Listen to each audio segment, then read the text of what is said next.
It's the only thing that can make me feel better after a loss like that from our beloved Padres is that open, that radio open right there. Queens of the Stone Age and Jim Morrison, we mixed it together, and it just puts me in such a good mood. And I think that's fair. Last night was kind of a bummer. We'll talk about that today ad nauseum.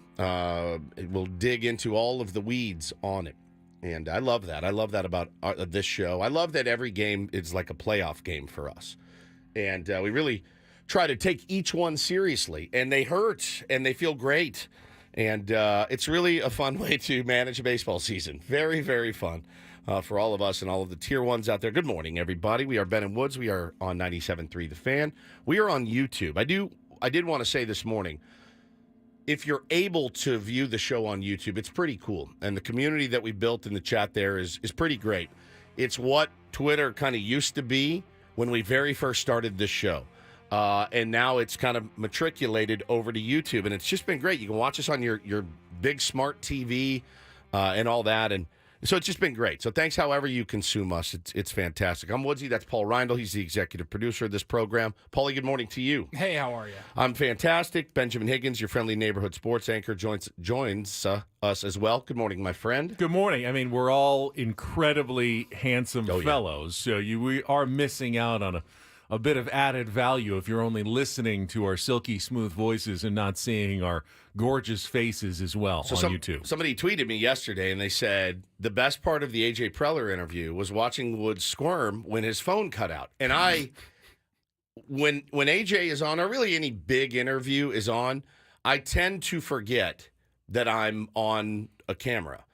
And when AJ's phone cut out yesterday, and we literally thought, he just gave a 5-word answer to start. It was the first question, and he's like, yeah, when you want to find a guy like that, he can definitely fit into DH.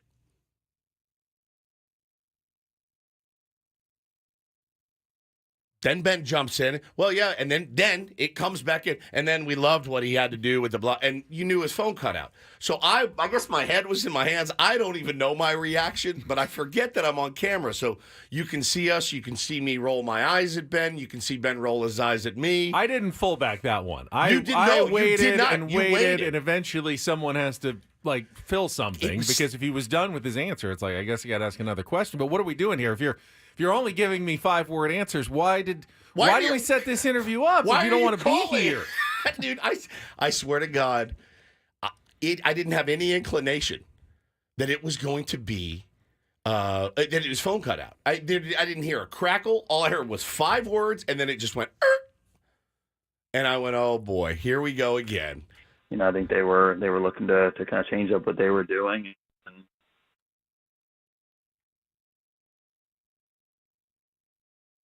Have some players in our system that they had a lot of interest in. Just the worst. Oh my Lord, I was just so panicked. So apparently, I lost my mind on the chat or on the YouTube thing, and you could see it. So it's pretty fun to be able to watch on YouTube. You can get the real kind of in-time reaction. You can see sometimes my eyes glaze over. You can see Ben's eyes glaze over.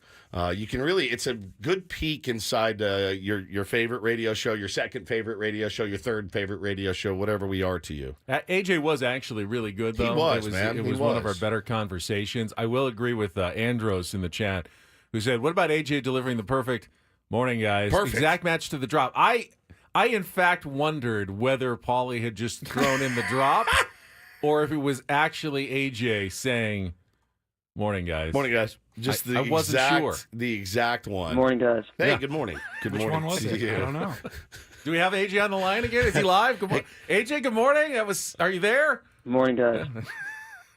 Oh, his phone's cutting out again. No, it was fun. It was one of his better interviews yesterday, I thought. There's nothing you can do to control an AJ Preller interview. Is he feeling like talking or is he not? I don't think Howard Stern could get anything out of him half the time. David Letterman. But yesterday he was in a fine mood, and he was good. He was really good. It was the best we've had with him in a while. So if you missed that, I don't know. We may replay it later. We may not. May play clips of it. We don't really know yet. We're here today just as a nice little bonus for everyone. We're going to be here till 10:15, 10:20. Here, this is actually not doctored whatsoever. This is from the interview. Or here's the drop that we play all the time. Good morning, guys. And here is how it sounded yesterday. AJ Preller back with us here on 97.3 The Fan. Good morning, AJ. Morning, guys. Oh my! Just a Morning, little bit, guys. little bit lower. Morning, guys. Morning, guys. Morning, guys. Morning, guys. Hey, what do you and Ben do? What do you and Ben and Paul do for a living? Morning, guys. That's right. Morning, guys. Morning, guys. Good morning. Morning, guys.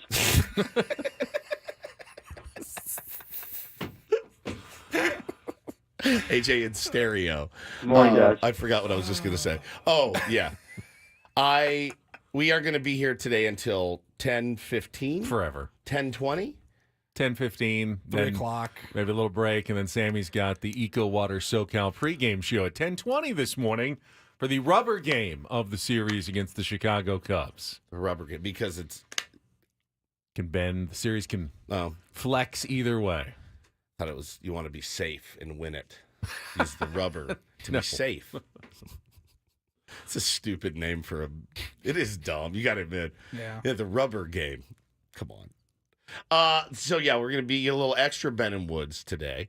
And then tomorrow, you get a little extra Ben and Woods tomorrow. A lot of extras. Welsh from Fire Ben says, and Woods. "Oh, you guys are getting paid overtime?" No, we are on salary. Not how it works. We don't get overtime. We will get a nice congratulatory text from the boss today. Thank you. And listen, let's be honest. You're not going to make a show come in for 15 minutes. You're just not. I would be more mad if Adam said, "Why don't you come in and work 15 minutes from now?" I'll be like, "I'll kill you." It's longer. My drive to work is longer than the 15 minutes you want me to do. So, Annie, Elston, Braden, enjoy your day off. We'll be here. Sammy will be here. And then tomorrow, you're going to have the roundtable, pizza roundtable. Ben Higgins is your host. It's a lot of fun. It actually is a good time every week. We do have fun doing it. It just makes for a little bit long of a day, and the extra 15 today probably will seem like an hour. Yeah. Going to have some interesting topics on the roundtable tomorrow. I'm sure we'll discuss some of them on the program today as well. Maybe the first time starting to question some of Mike Shilt's overarching strategies with the San Diego Padres. I think it's fair. I think the strategy last night was certainly one that sports radio, we can have a field day with today. A field day. It didn't make a lot of sense really from the start, from Jump Street last night when the lineup came out. And you can explain it away all you want. Hindsight is always 20/20 when talking about a game, and we do appreciate that. We do understand that. But I think there's definitely some things you can look at and go, what the hell? Why? Like, don't you wish now you had done this? And I don't mean, don't you wish you had not pitched so-and-so for this inning or that? I mean, why didn't you just start with your best lineup last night? Things like that. And I think those are fair criticism. So we'll talk about all that today. We've got a killer roster for you today. Benny will set the menu in the next segment. Did you guys last night was a Tuesday night. Anything interesting or exciting for either of you? You worked. I worked. Paulie? Anything interesting or exciting? On a Tuesday night. Tuesday's kind of a boring night. Yeah. We had Pretty T-ball. boring. We had T-ball, and then we had a dinner for my brother-in-law. Oh, okay. Happy birthday to my brother-in-law, Graham. And we went to Encinitas Ranch after T-ball and had some dinner out in the patio. The kids can run around. We basically go, that's what you'll find when you're a parent. You go places where your kids can act like animals, and no one cares. Right? You went to the golf course? Yeah, I went to the golf course. And had dinner there. Had dinner there. I didn't even know they had dinner Oh, at the yeah. golf course. Yeah, I had a turkey club sandwich. Hannah had a salad. The kids had chicken tenders. Yeah, I mean, it's golf course fare. But they have that big field. And so the kids can run around like lunatics there. So that's exactly what you want. You want to go to a place where your kids can behave like cretins and no one cares. But I got to tell you, man, we had T-ball again last night. And when I leave those T-ball games, I've done CrossFit. This is harder. Coaching T-ball is harder than CrossFit. Now, I'm not saying like the CrossFit games or anything. One session of coaching T-ball is equivalent to one session of CrossFit. Mentally or physically? Both. Or both? Both. I'm so Are you having to lift up the T-ballers a lot and move them around? No, I'm not like clean and jerky. You can't say that about little kids. It's the constant movement. It's really mental too. Like you have to train yourself to not bop them over the head. They're nuts. Like they're nuts. The cool part is that the parents are all in agreement with me, and they all say to me, "Scream at him, get him, do what you have to do." I can't control him either at home. Get on him. This is it's good for me. You're a proxy for them. I'm a proxy for them. What they can't feel like they can do at home as parents is it's going to reflect poorly, maybe, negatively impact their future relationship with their child. But you can scream away at them, and you'll just be that T-ball coach they once had many years ago. That's right. Yeah. That's right. And and all the parents, to a dad and mom, every one of them are like, light them up. Go get them. Feels like a very modern job, perhaps. Person you hire to scream at your to kids. Scream at your children for you. Yeah. So their bad recollections when they have therapy later in life, it's not about you. It's that coach. It's about that coach, that person that came in to scream at them specifically, but they don't know. Yeah, parents actually hired that person to come in and yell at their children for them. Kiki says, do you have the one kid on your team that does something weird? There was a kid on my son's team that like to eat the dirt. The dirt. I don't have any. Well, let's be fair. I don't have any dirt eaters because we play on an all grass field. That is one thing. Grass eaters. I'm a grass eater, so I totally pick the dandelions. There's no dandelions, right. But the thing happened. So last night, and it's a weird reaction from parents where I'm telling a kid over and over and over and over and over, when you're playing the pitcher, 10 feet from the tee, you have to pay attention. You have to. Ball screaming up the middle, you get hit in the nuts, you get hit in the throat, you get hit in the face. Now, they're baseballs, but they're the rubber baseballs. But they hurt. They still sting if somebody hits one. So the thing happened last night. Pay attention. Hey, let's go. Eyes on the tee. Eyes on the tee. Eyes weren't on the tee. Ball comes off the tee, hits him right in the stomach. He doubles over. I look over at his dad. His dad's nodding. He's nodding like, yes, it's about time. It's about time.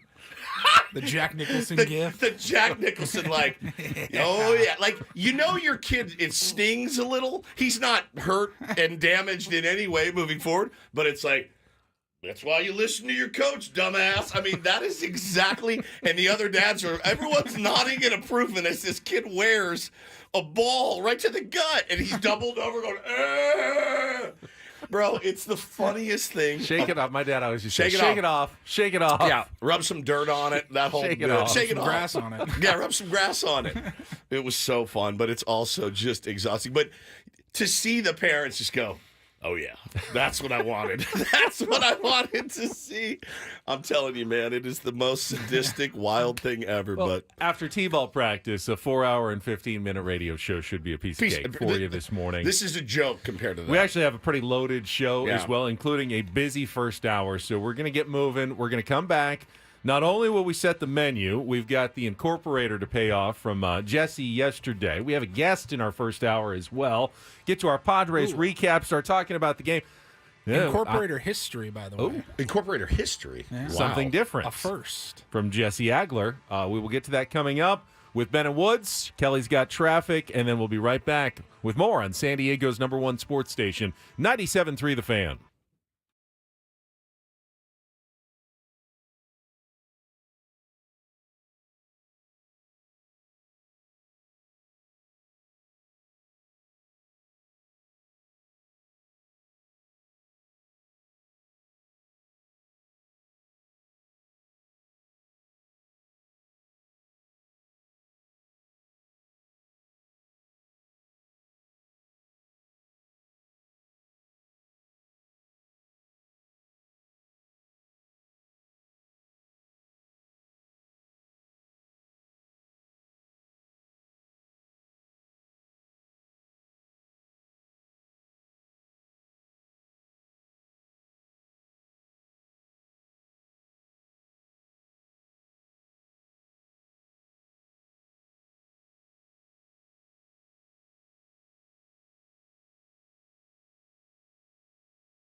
set the menu because we do have a busy, especially early part of the show today.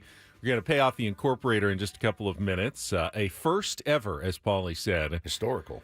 For Jesse Agler on the Incorporator. And then when we come back, we'll play our Padres wrap-up, get some highlights, quick thoughts on the game. But we've got a guest coming up at 6:40, Jesse Rogers from ESPN, who was at the game last night. Love And is always Jesse. one of our favorites whenever the Padres are in Chicago. It's always a good time to catch up with him, and this has just happened to be the time that worked best in his schedule this week and this morning. So we're going to talk to Jesse Rogers at 6:40. We got some questions on Shildt Imanaga. I just saw a question up on MLB Network. Who do you believe in more, the Padres or the Cubs? I didn't see their answer, but I can only imagine they're going, it's definitely the Cubs. What network? MLB Network. Yeah, they're going to say the Cubs. I assume they're saying the Cubs. You know that. Now, the Padres have already clinched at least a tie in the season series. If they win today, they will have won both series and taken the season series from the Cubs. So you can't just say, it's definitely the Cubs because they have a better record. I do think their starting pitching has performed much better than the Padres has. It has. But our lineup has performed it really, looks like it, yeah. Last night. Yeah, last night was tough. We'll talk about all of that. And then in our 7 o'clock hour, take on Woods. Don't Do This. We have some great audio also from MLB Network last night. Phenomenal. For Don't Do This. You should enjoy that. It's an Adam Jones Wednesday. He's going to be with us at 7:35. It's a Bret Boone Wednesday. He's going to be with us at 8:35. We've got our Reindl Report and just an overall busy show today as we lead right in to the Eco Water SoCal Padres pregame show. Dylan Cease going up against Hayden Wesneski at 11:20 with Sammy getting you ready at 10:20. So we'll take you all the way there this morning. But let's start, Paulie, with the Incorporator and Incorporator history last night. First, let's set up with Jesse's visit yesterday, the word that he was scheduled to incorporate into the broadcast. This one comes courtesy of Zach in our YouTube chat. Paulie, today's Incorporator word is? Zoftig. Zoftig, Z-A-F-T-I-G. It means having a Sounds German. full Right, rounded right. figure, plump. Oh, there we go. What? I like that. Yeah. Zoftig. Zoftig. All right, Zoftig. Everybody got it? Yeah. Yes. Okay, so Jesse Agler every week, when we give him the word, once he executes the word during the broadcast, he always sends me a text, like during the game, right away, so that I know where to go find it. And, 6th, 7th, 8th inning, I'm like, I still haven't heard anything. And we don't want to bug Jesse about it. No. He's got so much going on. 9th inning rolls around, nothing. Finally, about 7:15. Didn't do it? I get a text from Jesse Agler. He goes, yeah, I made it happen in the post-game show. What? Post-game, they do a post-game wrap. So in a game like last night, if you went to bed early, walk-off home run for the Cubs. Jesse and Tony go to break. They come back. They do, 3 or 4 minutes back at Wrigley Field. Then they toss it to Sammy for the post-game show. And it was in those 3 to 4 minutes.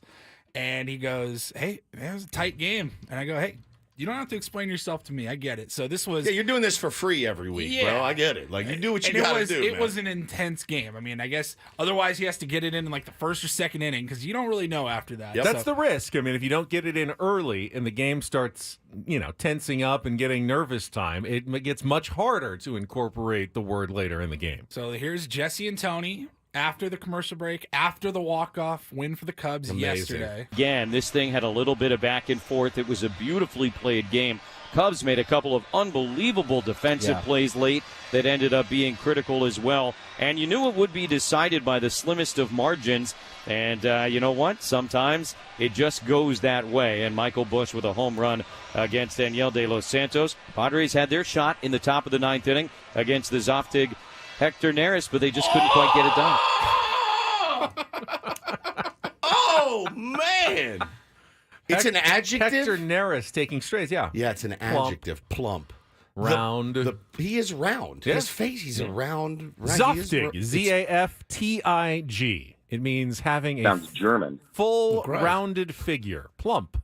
He very much is plump. That's what a Padres great had their word. shot in the top of the 9th inning against the Zoftig Hector Neris, but they just couldn't quite get it done. Beyond brilliant. That's so effing good. I can't stand it. I can't stand how good that was. That's one of my favorites ever. He's unbelievable. He really is. And the wherewithal to get it in, at the post game was just brilliant. What a legend and a mensch he is. I'm going to text him right now. One of my favorites. That's true. He's a couple hours ahead, so you might not be waking him probably up. at the ballpark now. Yeah, no that's true. kidding, He's got an dude. early game. So why don't we'll break right now. We'll come back and we'll play some more of Jesse's highlights of the game. Quick wrap up, and then Jesse Rogers from Jesse to Jesse from ESPN will join us from the Windy City as well to talk more Padres Cubs. On the way with Ben Woods on San Diego's #1 sports station, 97.3 The Fan.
It's a shame if they lose.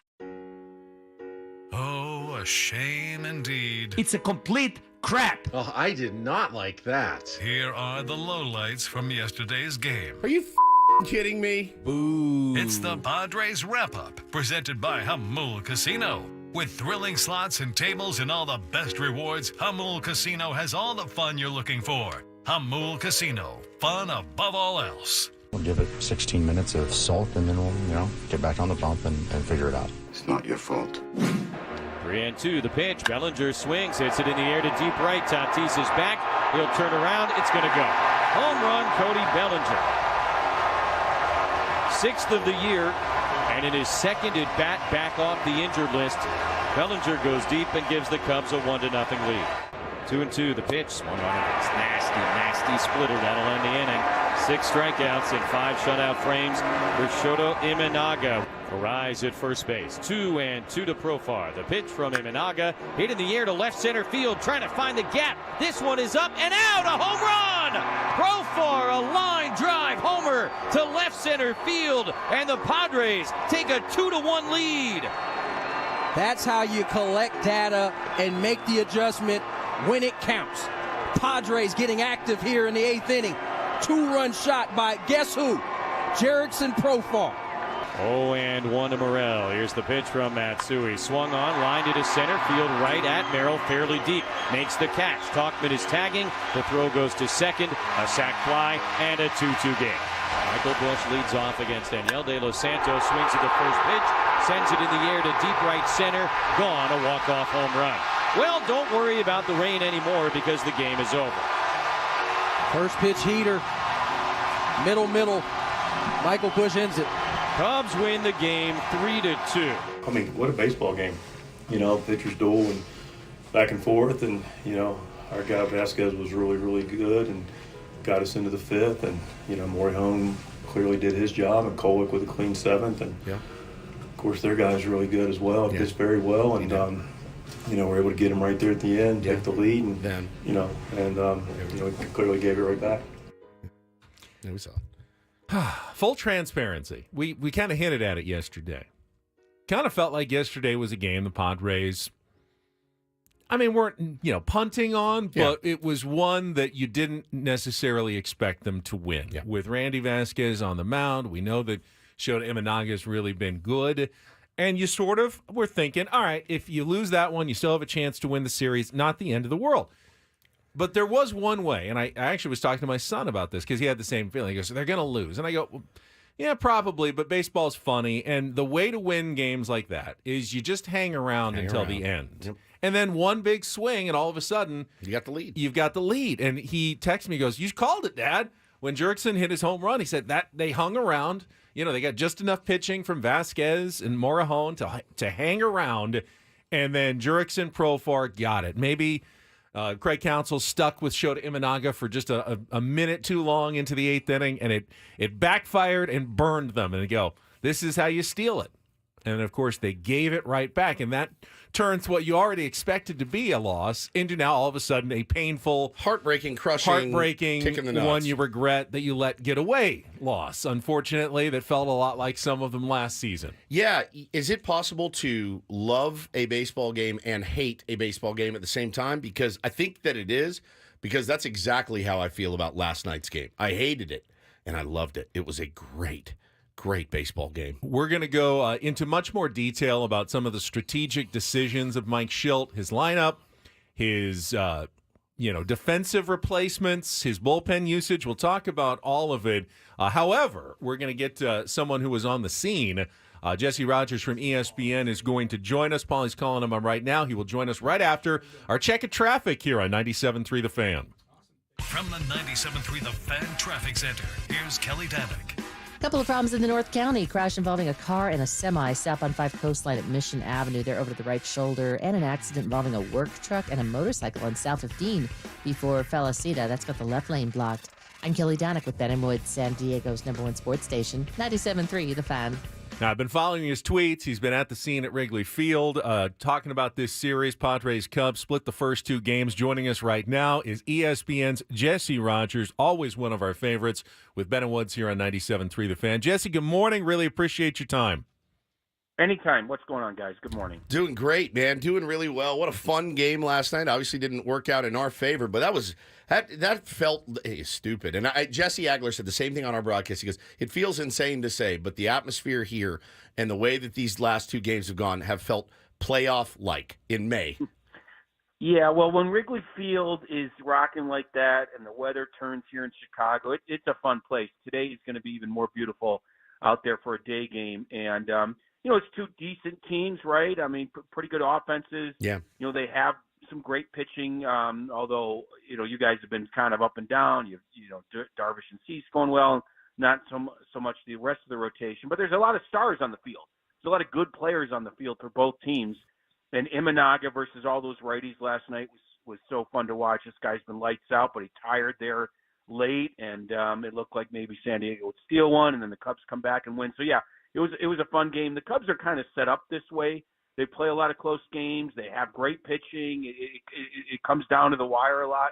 In fact, the last couple of years they've been built like that, and they haven't really come out on the positive side. I think they're now 5-20 in walk-off situations over the last couple of years. Now that's a little skewed because of the extra inning rule, but last night's walk-off was one of the few ones over the last 2 years where they've been walked off a bunch. So it was a good one for them. I'll have to say I was very curious about Shildt Imanaga. Saw the big numbers, but hadn't really had a chance to watch him pitch closely until last night. He obviously wasn't the big Japanese name coming over from the big, but not Yoshinobu Yamamoto. Yeah. He's been more effective. What have you seen, Jesse? Is this something that he is going to be able to keep doing, do you think? Or as teams see him more often, will big league hitters start to catch up to him a little bit?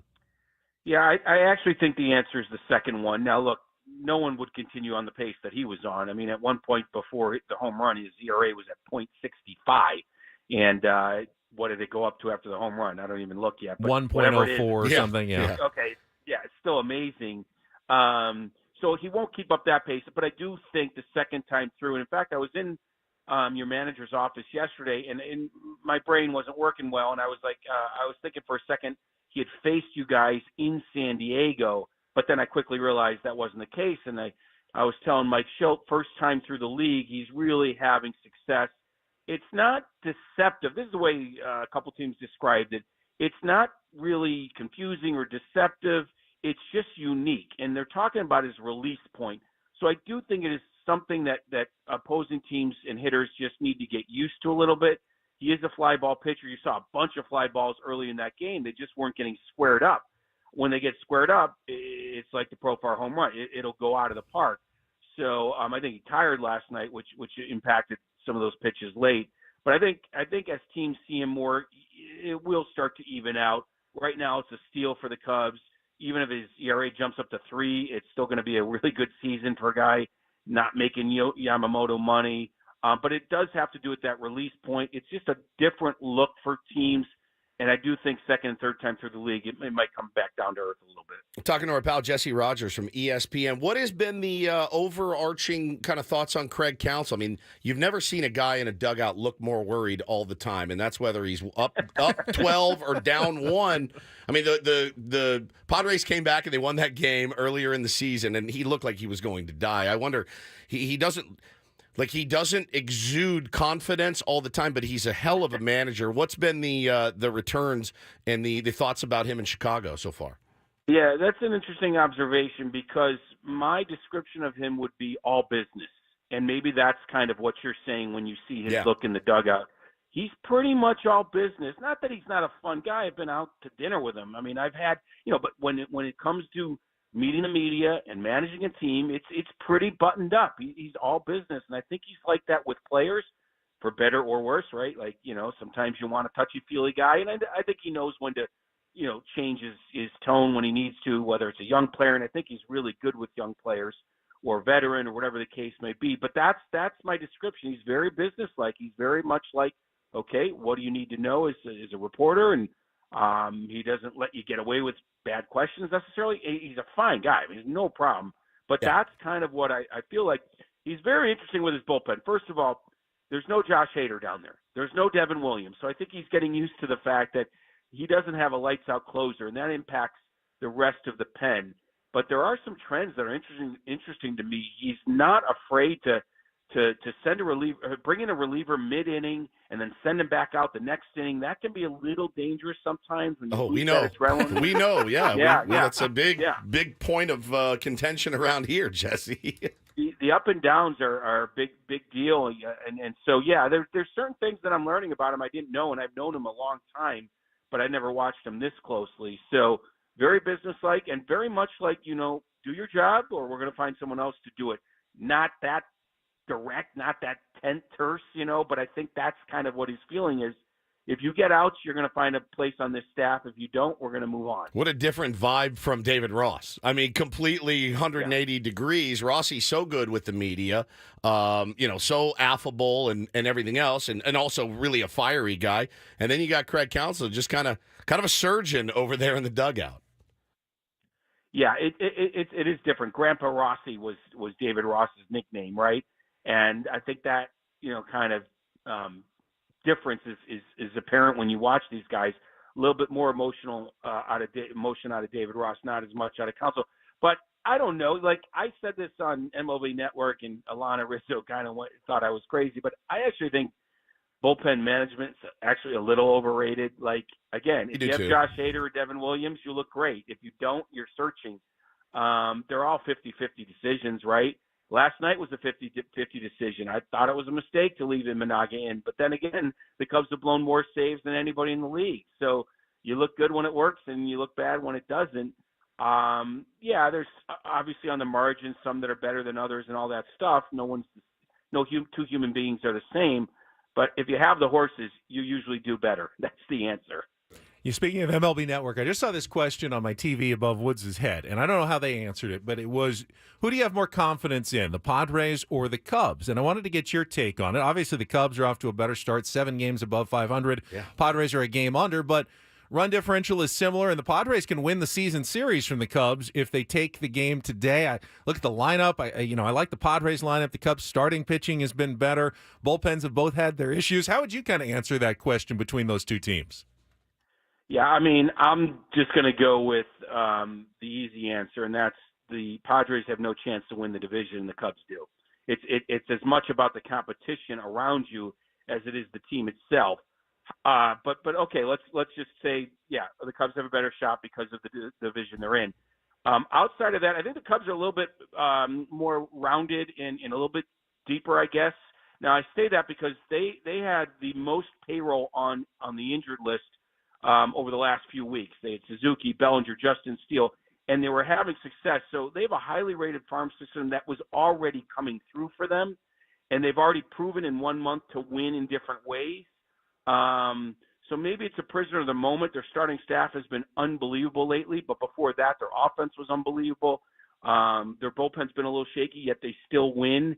So I'm going to give the Cubs a little bit of an edge. I think there's a little bit more volatility on offense and in the pitching staff of the Padres when you think about Waldron and when you think about Musgrove and his injury now, and then some of those hitters, there's some volatility. I think the Cubs are a little bit more consistent and have proven already to win in different ways. So I think the Cubs are a little bit better right now, and the record shows. Jesse Rogers from ESPN joins us. Last one for me, Jesse. Tell us what you can about today's starting pitcher for the Chicago Cubs. Yeah, this is what I'm talking about, dipping into their farm system. The Cubs had several injuries on their starting staff, and the guys they brought up and to replace it were even better. Hayden Wesneski, his nickname was Nasty, because when he's on, he's got this great fastball, sweeper, slider, whatever you want to call it, combination, real good movement. But when he's off, he starts overthinking things, and he starts putting up there on a tee. But that was mostly last year. This year, he's just been really nasty, sort of coming into his own in front of our eyes here. So we'll see. This will be a good test for him. I'm not sure he's even going to stay in the rotation because as other guys get healthy. But he's been great, and it's just a couple, 3 pitches when he's on, it's really nasty, hence the nickname. So look for a lively fastball, much better fastball than last year. And his sweeper is kind of his bread and butter pitch. That's always there for him. But if he doesn't have his fastball, it could be a long day. All right, before you go, I need an unbiased opinion, not here in San Diego. We had A.J. Preller on yesterday, and, we just ride this roller coaster of, A.J.'s got to go, and A.J.'s a genius. Picks up Luis Ariz, they add Donovan Solano, and all of a sudden that depth's looking a little bit better, and now we're all confident again in A.J. Preller. The national perception of where he is, should he continue to get opportunities as the Padres general manager after a decade without a ton of success other than, a couple of postseason appearances? Jesse, what's your thought there? Yeah, I mean, that's a really good question. A decade is the key thing here. Like, you're there a decade, that's usually the number. I mean, it might be well past the number, but that's the number. Like, if you're not having the ultimate success, it's usually time to turn it over to someone else. And even I think executives, if they were honest, would say that. Now, ones that want to keep their job may not say that, but that is a long time. He has done some good things there, but it hasn't all come together for a consistent run. I do think the Luis Ariz trade could be amazing, lengthening a lineup, rotating guys in and out, resting guys. You have more players than positions when everyone's healthy. So that could really put this offense into another stratosphere. It all comes together. Having said that, they need to do something in the postseason. They need to get there and do something. So maybe, this is it. Like, a postseason run or bust for A.J. Preller. But I get the idea of handing it off to someone else. Peter Seidler passed away. Like, there's a transition there on ownership. Should there be a transition among executives? It's a valid question. And I actually think A.J. would agree with that kind of a valid question. So maybe it does come down to this final year in some ways. Like, you got to do something. Maybe it's the wild card, granted, because of the Dodgers. But get in and do something. You've had every opportunity to do so for a long time now. All right, that makes me feel better because we kind of agree with that sentiment. This is a pretty important make-or-break season for A.J. Preller. Jesse, we really appreciate it, as always. Thanks for sharing some of your time with us this morning. You got it, guys. Take care. There is Jesse Rogers from ESPN, MLB Insider, knows everything going on, especially in the Windy City when it comes to baseball and the Cubs, and he's been at that entire series. And now they got to face Hayden Westnasty today, if he's on.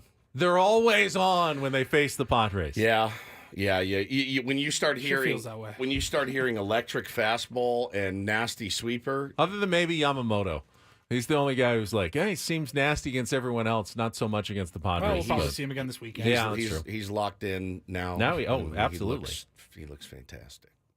Yeah, it's very cool. But nobody looked really good in those two games. No. And I do think, you hear nasty fastball, you hear nasty sweeper, and you just start to think about our right-handed hitters, Manny, Sander, Fernando Tatis Jr. going, all right, well, I mean, obviously last night, not your best game, fellas. Today could be even nastier coming from, the right side. Those sweepers away, the heater in. The strategy yesterday was to load the lineup with right-handers against Imanaga. Yeah. Was it a bad strategy? Was it a good strategy that just didn't work? I think that's one of the topics I want to get into. I mean, what are your thoughts? Obviously, Machado and Bogaerts, tough night. 0 for 8, 4 strikeouts, right in the middle of the lineup. Manny, when he had that second opportunity on the drop pop-up. I thought that was... Baseball karma usually indicates that that's going to come back to haunt the Cubs, and it did not. That was a big moment, but Padres still ended up taking the lead. And the guys who, Azócar, he got 2 hits. You can't really say that putting Azócar into the lineup for Merrill was a bad decision. He got a couple of hits in the lineup being there, putting Profar at the top of the lineup for a day. Well, he got the go-ahead home run. I mean, that wasn't necessarily a bad call. Donovan Solano in there, he got a hit. He got one of the hits against Imanaga. I don't know that Mike Shildt had a bad lineup necessarily or a bad strategy going into that game against Shota Imanaga. Give Imanaga some credit. He's been a very good pitcher against everyone, he's carved not everyone. Just the Padres. No, he's carved everyone. I want to talk more about it. We're going to run out of time here. We can do it in the next segment, though, if we don't have anything else. I would like to talk more about the strategy because I was getting DMs about the substitution late in game for Jerks and Profar's defense, and then I realized it was bath time and bedtime, and I realized then, Jackson Merrill's now coming up to hit for our best hitter. I mean, in a lineup full of guys that make a lot of money, Jurickson Profar is our best hitter. And I went, nothing against Jackson Merrill at all whatsoever, but I'd rather have Jurickson Profar up there now. Mike Shildt did the unforgivable last night. He made me agree with Eric Hosmer on Twitter. That's exactly right. Hos with a really good point. You should never make me have to agree with Eric Hosmer on Twitter. It's not like Hos doesn't know ball. He knows. Hos knows ball. Yeah. He I just said, didn't. You may not like the messenger, but I think he's absolutely right here. Good knower of ball, bad executor when he was here in San Diego. True enough. All right, we'll continue the discussion of last night's game. Play a little Take on Woods coming up next with Ben Woods on 97.3 The Fan. Don't go anywhere.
All right, listen to me carefully. Jurickson Profar is doing something rare and special right now for a Major League Baseball player. I don't know how long it's going to last, but while it does, Mike Shildt, stop taking him out of the game. Stop taking him out of the game. He's your best player. Why are you keep doing this? Welcome back. It is Ben and Woods, hour number 2. I had to get that off my chest after the first hour. Great Padre or greatest Padre? I'm just asking the question. It obviously, it's not going to continue like this forever. He's hitting .338. He's got a .420 OBP. He's slugging .538. He's got 6 home runs. He is unbelievable right now. You ride the hot hand, and you don't take him out of the game, especially when it's still a 1-run game, and he may still come up in the 9th inning. It's not like he's an absolute butcher in the outfield either. Azokar is an upgrade over most guys because of his speed, but he's not that big of an upgrade. Correct. If you're up by 6, fine, get him off his feet. Yes. If it's the bottom of the 9th, then you already, he just batted in the top of the 9th, and the only chance he's going to get up again is in the 11th or something.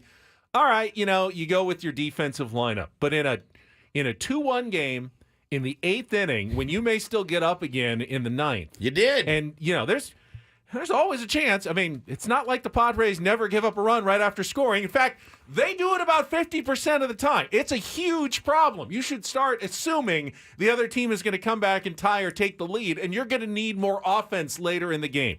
And I was hoping Jackson Merrill would come through when he batted in Profar's spot with a couple of guys on and a chance to turn that game back around again.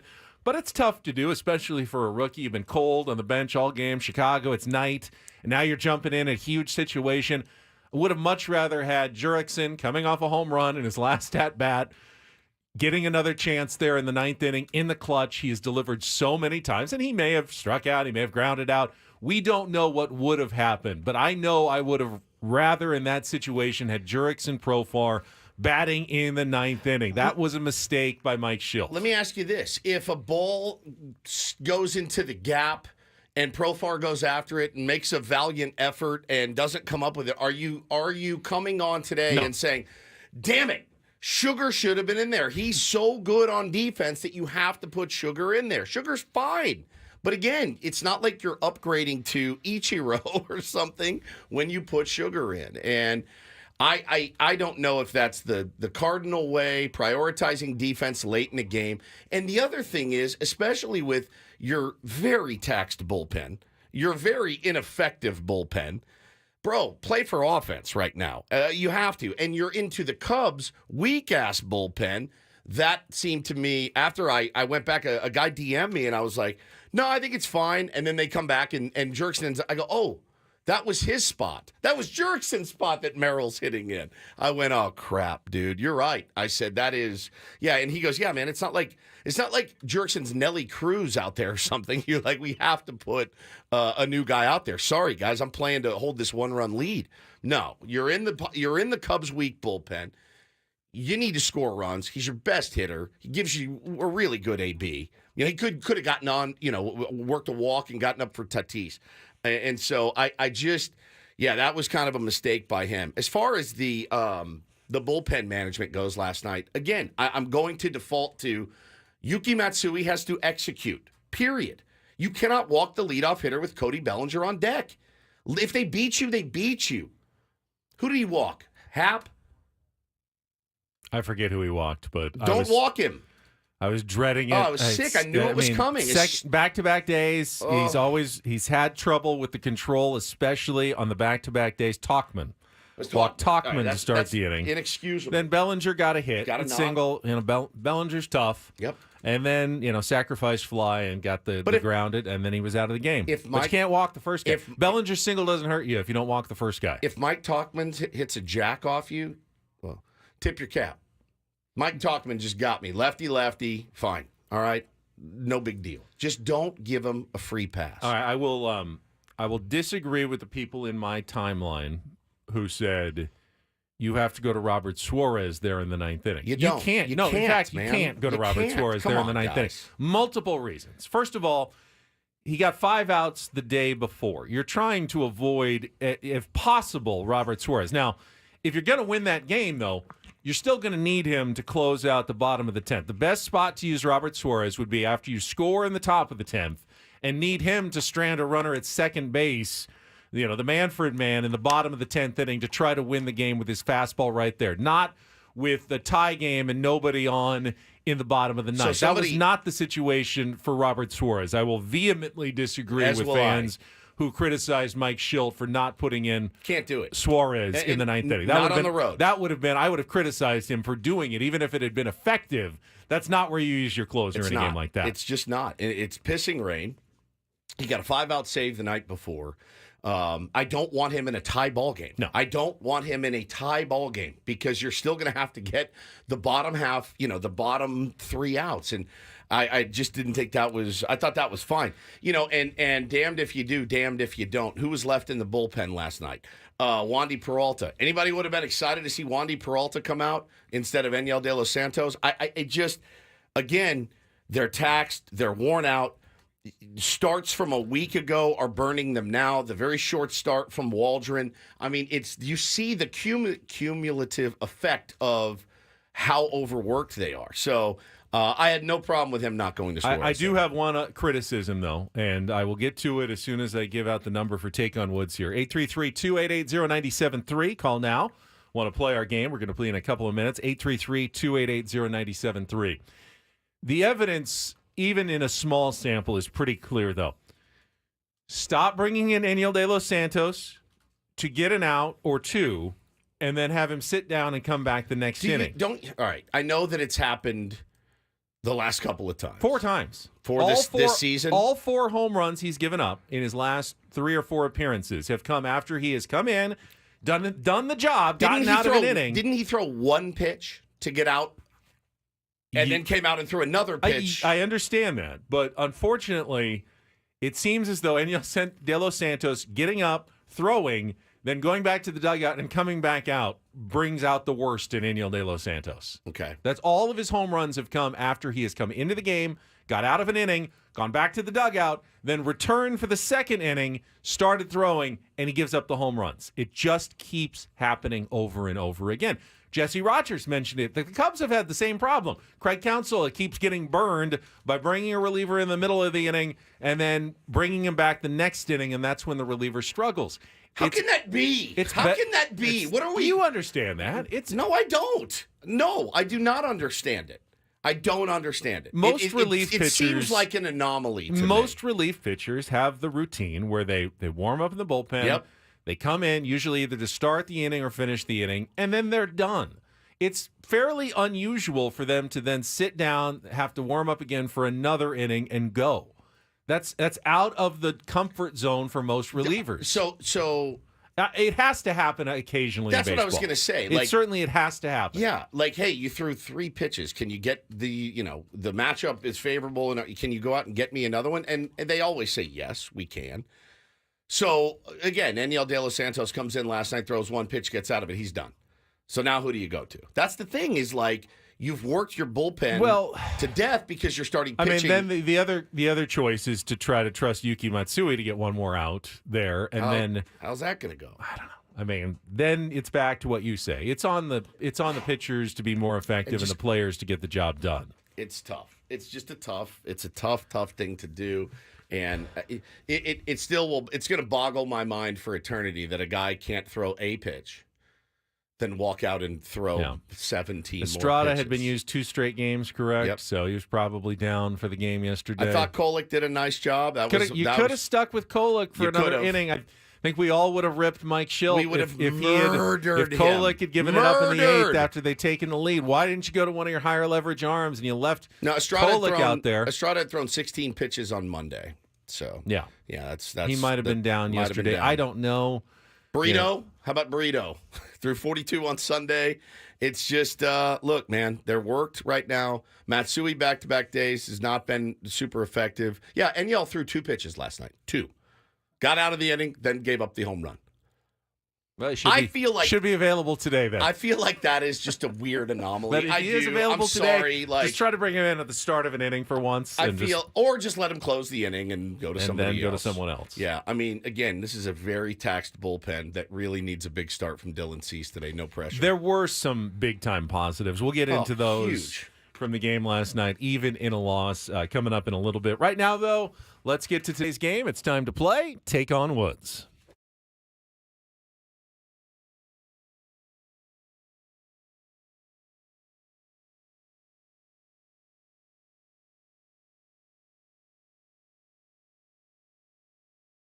All right, Take on Woods is brought to you by Valvoline Instant Oil Change. It only takes 15 minutes. You don't have to get out of your car. For directions and discounts, go to SoCalOilChange.com. That's SoCalOilChange.com. Let's see. John, are you calling in for Take on Woods? I am. Good morning. All right, John, you are a contestant today. Good luck. This week and this week only, we are playing for a $25 gift card to Carl's Jr. The El Diablo Burger is back at Carl's Jr. for eternity. I guess that's the opposite of a limited time only. With a potato bun, charbroiled beef, a spicy habanero sauce, bacon, jalapeno popper bites, pepper jack cheese, and jalapenos. Try it now. All right, if you beat or tie Woods, we'll send you to Carl's Jr. Here are the categories today. We've got song and dance since 2000. You just heard the 80s version yesterday. This is an all 2-second song category featuring songs from this millennium with the word dance in the title. We've got Double Trouble. Those are 5 bands with double words in their name. And we've got our new category, A View to a Killer. The word killer, key in all the questions and answers in that one. Sounds like a Netflix documentary. It does, doesn't it? Song and dance from this millennium, Double Trouble, or A View to a Killer. John, what would you like to play?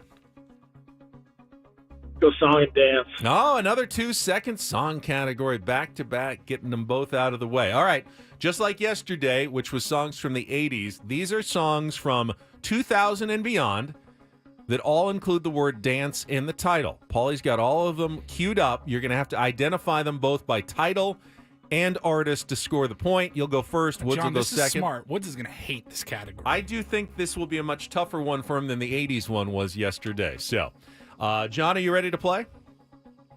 Ready to do it. All right, 60 seconds on the clock.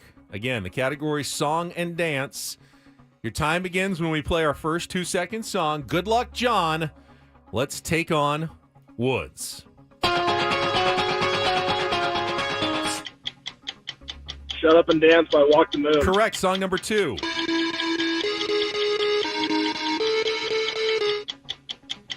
Just Dance by Lady Gaga. Correct. Song number 3. She says she's no good with words, but I mean words. Dance, Dance, Fall Out Boy. Wow. Song number 4. I hope you never lose your sense of wonder. I Hope You Dance by Leanne Womack. Very nice. And for the sweep. Baby, you can find me under the light. Dance the Night Away by Dua Lipa. You are so good. You've already won. Woods has no hope in beating you today. I've never had this situation before. I'm just curious how badly John is going to win today. Nice job, John. Enjoy your Carl's Jr. I will give Woods a 2. 2. I'm going under. Let's bring Woods Walk in. the Moon and Leanne Womack. All right. I'm going to go under. John's score is locked in. You say Jan? John. Oh, John. It was Jan Gomes, maybe. Just like yesterday, it's all 2-second songs again. Oh, God. Here we go. Jeez. Stepping it up. Strap in, Woods. All right. Get your camera all set. I want to see all your reactions on this one. Okay. I don't think you're going to be happy. 60 seconds on the clock. Your time begins when Paul plays the music. Good luck, Woods. Let's take on John. Shut Up and Dance, Walk the Moon. Correct. Song number 2.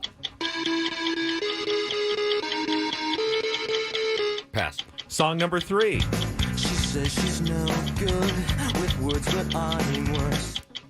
Pass. Song number 4. I hope you never lose your sense of wonder.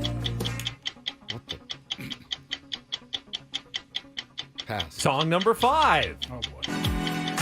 Baby, you can find me under the light. I have no idea. I know. Song number 2. Is that Poker Face by Lady Gaga? That's the only You thing it got sounds Lady like. Gaga. It's not Poker Face. She says she's no good with words, but I mean Would the words. category have helped me? Maybe a little. I don't know. Probably not. Probably not. Was it vapid pop songs? Is the time almost up here, out. Polly? You are going down as I win. In Flames. I picked Is under that Leanne 2. Rhymes, I Hope You Dance? It's Leanne Womack, but it's I Hope You Dance. That was Paulie thought you'd get that one, and he thought you'd get Shut Up and Dance, which you did. Just Dance by Lady Gaga, Dance by Fall Out Boy, and Dance the Night by Dua Lipa. By a score of 5-1, John has come up with the biggest rout in the history of Take on Woods, at least on his side. That was song and dance just like yesterday, except these were all from the year 2000 and beyond, which makes it much tougher for someone of our age, 48, to try to get the answers right. John, great job. Paulie will get your information. That was an epic performance. That was tough, though, for us. Very, very difficult. Very difficult category, and John made it sound now easy. You know my weak spot. There you go. All right, we'll come back. We have some great audio for you on Don't Do This today. Also from MLB Network again. We've been discussing them a lot this morning. Love the announcers jinx. Oh, big time. Big time. That is coming up after a check of traffic here on 97.3 The Fan.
This hour, 97.3 The Fan is brought to you by SafeLight, cracked windshield. Go to safelight.com now to schedule your free mobile service. Let SafeLight come to you.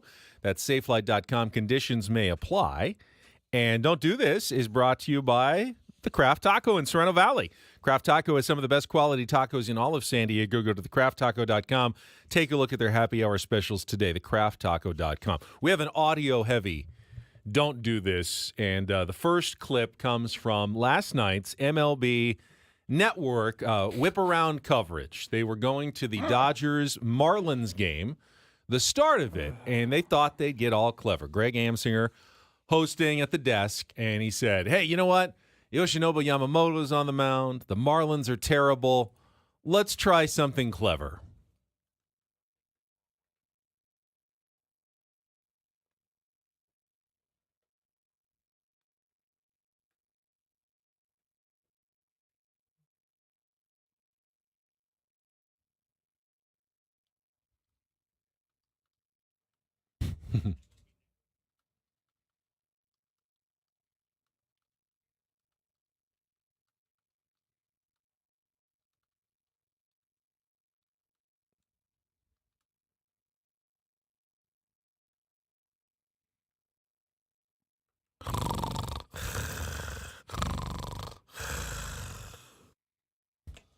Whack!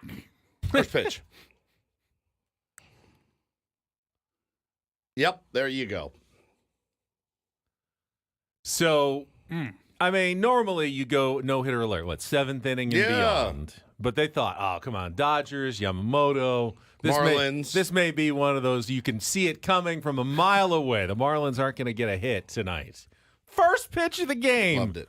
Jazz Chisholm goes deep, and Greg Amsinger has some egg on his face. He was laughing about it, obviously. It's a good the bit. Big-time announcer jinx there and turning a no-hitter into a first-pitch home run by the Marlins. Unfortunately, it went downhill from there as the Dodgers went on to an 8-2 win. Max Muncy hit a grand slam. They had 8 runs on 3 hits in the first 3 innings. That's super weird. Marlins gave them a couple of freebies on the way, and the Dodgers now lead the NL West all of a sudden by 6.5 games over the San Diego Padres.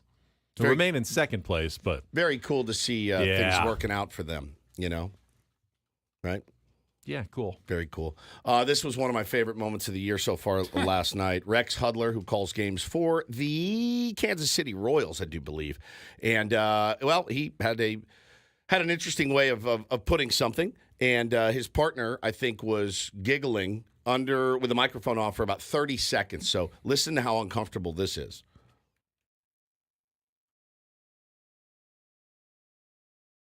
Yep.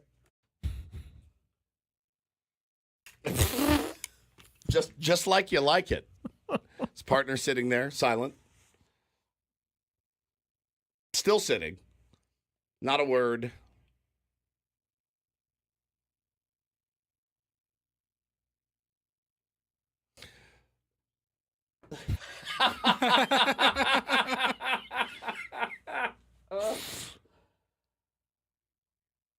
Yeah. He said curveball. Yeah. He did. Yeah. He knew. I can't help but think of the umpire with his little broom. Dropping the deuce. Like, all right, I got to clean this up. It's not going to help. And then you drop the deuce on the outside part of the plate. That big curveball, nice, right out of the zone, just like you like it. Just like you like it is my favorite part. Love that. Just to clarify, a deuce is a curveball. Just to clarify. Yeah, it's 2. Yeah, so funny. All right, finally, a little do this on a Wednesday. DD mega do-do. Did you see this story, Woods? The WNBA has announced they are committing $25 million a year, $50 million over the next 2 years so that their players may fly on chartered private planes as opposed to just flying commercial, which is what they have done for the entire history of the league. So a bit of equality, women versus the men. NBA have been flying charter for years. There were some safety concerns. A video dropped of just Caitlin Clark at an airport recently, and they go, oh, this could be kind of a nightmare if we're just flying commercial and she's sitting there, in security lines and waiting 2 hours before her flight. So they have stepped up with a huge investment, which is a good thing. That's a do this for sure for the WNBA. But I did a little bit of math just to dig a little bit deeper. So $25 million is what they say it costs to ferry around all the players for an entire season. There are 12 teams in the WNBA. Each team has 12 players. So I know there's support staff and stuff who are also on the flight, but if you work that out per player per season, they're going to be spending about $170,000 per player per season on chartered air travel. The reason that's interesting is that the average salary in the WNBA is actually less than that. The rookie salary is way less, but even the average salary for every player is only about $130,000 to $140,000. So they're going to be spending more money on travel than they are on the actual salaries for the players. Now, if I'm a WNBA player, I'm like, thanks a lot, but I'd actually rather you just double my salary and we'll keep flying Delta commercial. I mean, yeah, that makes sense. It's a great perk. It certainly is. Who wouldn't want to fly private if you had the chance to do so? But when you realize your company is spending more on moving you around to your different work sites than they are on actually paying you a wage to play, I think the WNBA is going to have another issue on their hands when people do this math and go, wait, you're spending more on travel than you are on the actual players in the league this season. Yeah, that's a problem, I think. I think that would be the first thing I thought of. It's like, I'm making $40,000, but it's cool that I get to fly private to Indianapolis and Dallas and whatnot, but why don't you give me $100,000 and I'll fly Delta? It's no question in my mind what I would choose. I think anyone who travels for business knows how nice the upgrades and an occasional private flight would be. But if you're going, if it's coming at the expense of what I'm actually making, I'd rather make more money than get the perks at this point. It's like having a ping pong table. It's a nice perk, but I'd rather just have the money. Can we sell the ping pong table? We could. Yeah. We'll whack it up between us. Fine by me. It's gone one day. $30 each. So, yeah, $30 each. All right, we have a ping pong table for sale, the Odyssey ping pong table. You wanted it's yours, actually. I'll pay you to take it away. We can give it away at the Christmas and holiday extravaganza. Perfect. Yeah, perfect. And that is Don't and Do This for Wednesday. That was Don't Do This with Ben and Woods on 97.3 The Fan. You know what? I wonder... my kryptonite. I bet Adam Jones didn't come out at the end of games much for defensive replacements. Ooh, yeah. I don't know, maybe he came in occasionally when he wasn't starting. I bet he did. He was too good on defense. I wonder if he's got some thoughts about Mike Shildt and Jerks and Profar and taking them out. He's going to join us, our weekly conversation. He was hyped on the acquisition of Luis Arias. Oh, good. We'll talk about that as well with AJ when we come back with Ben and Woods on San Diego's #1 sports station, 97.3 The Fan.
You listen to Sam Levitt's podcast, Inside San Diego Baseball. Sam covering everything going on with the Padres at 96.73thefansd.com, the Odyssey app, or wherever you get your podcasts. Of course, Sammy is about 2.5 hours away from this morning's Eco Water SoCal pregame show. We got early baseball from the Windy City coming up. Right now, though, after traffic, AJ is going to join us. It's an Adam Jones Wednesday next here on 97.3 The Fan. From the 97.3 The Fan Traffic Center, here's Kelly Danick. Traffic is sponsored by Air Max, San Diego's highest-rated heating and air company. Visit them at airmax.com. Seems most of our problems have been in the North County this morning. Still clearing an accident on southbound 15 before Falasita.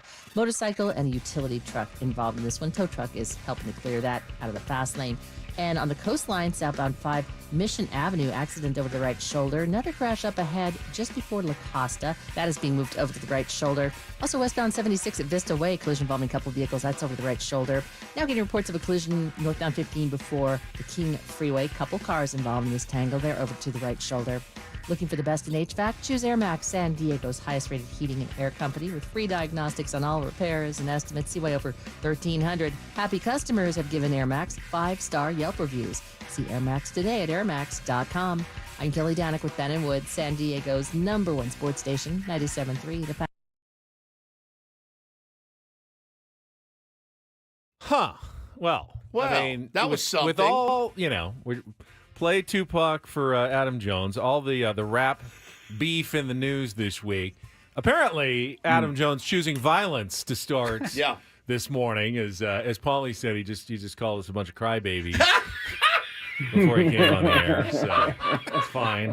He goes, oh, how you guys doing? I'm like, we're good. You don't want me to drop a diss track on you, AJ. Believe me. Good morning. Good morning. Good morning. How you guys doing? Hey, man, look, it's a long game, it's a long season. Hey, you guys got to Imanaga. Nobody has touched him all year. True. So that's why you want to win more. That's why it hurts more, Adam. Of course.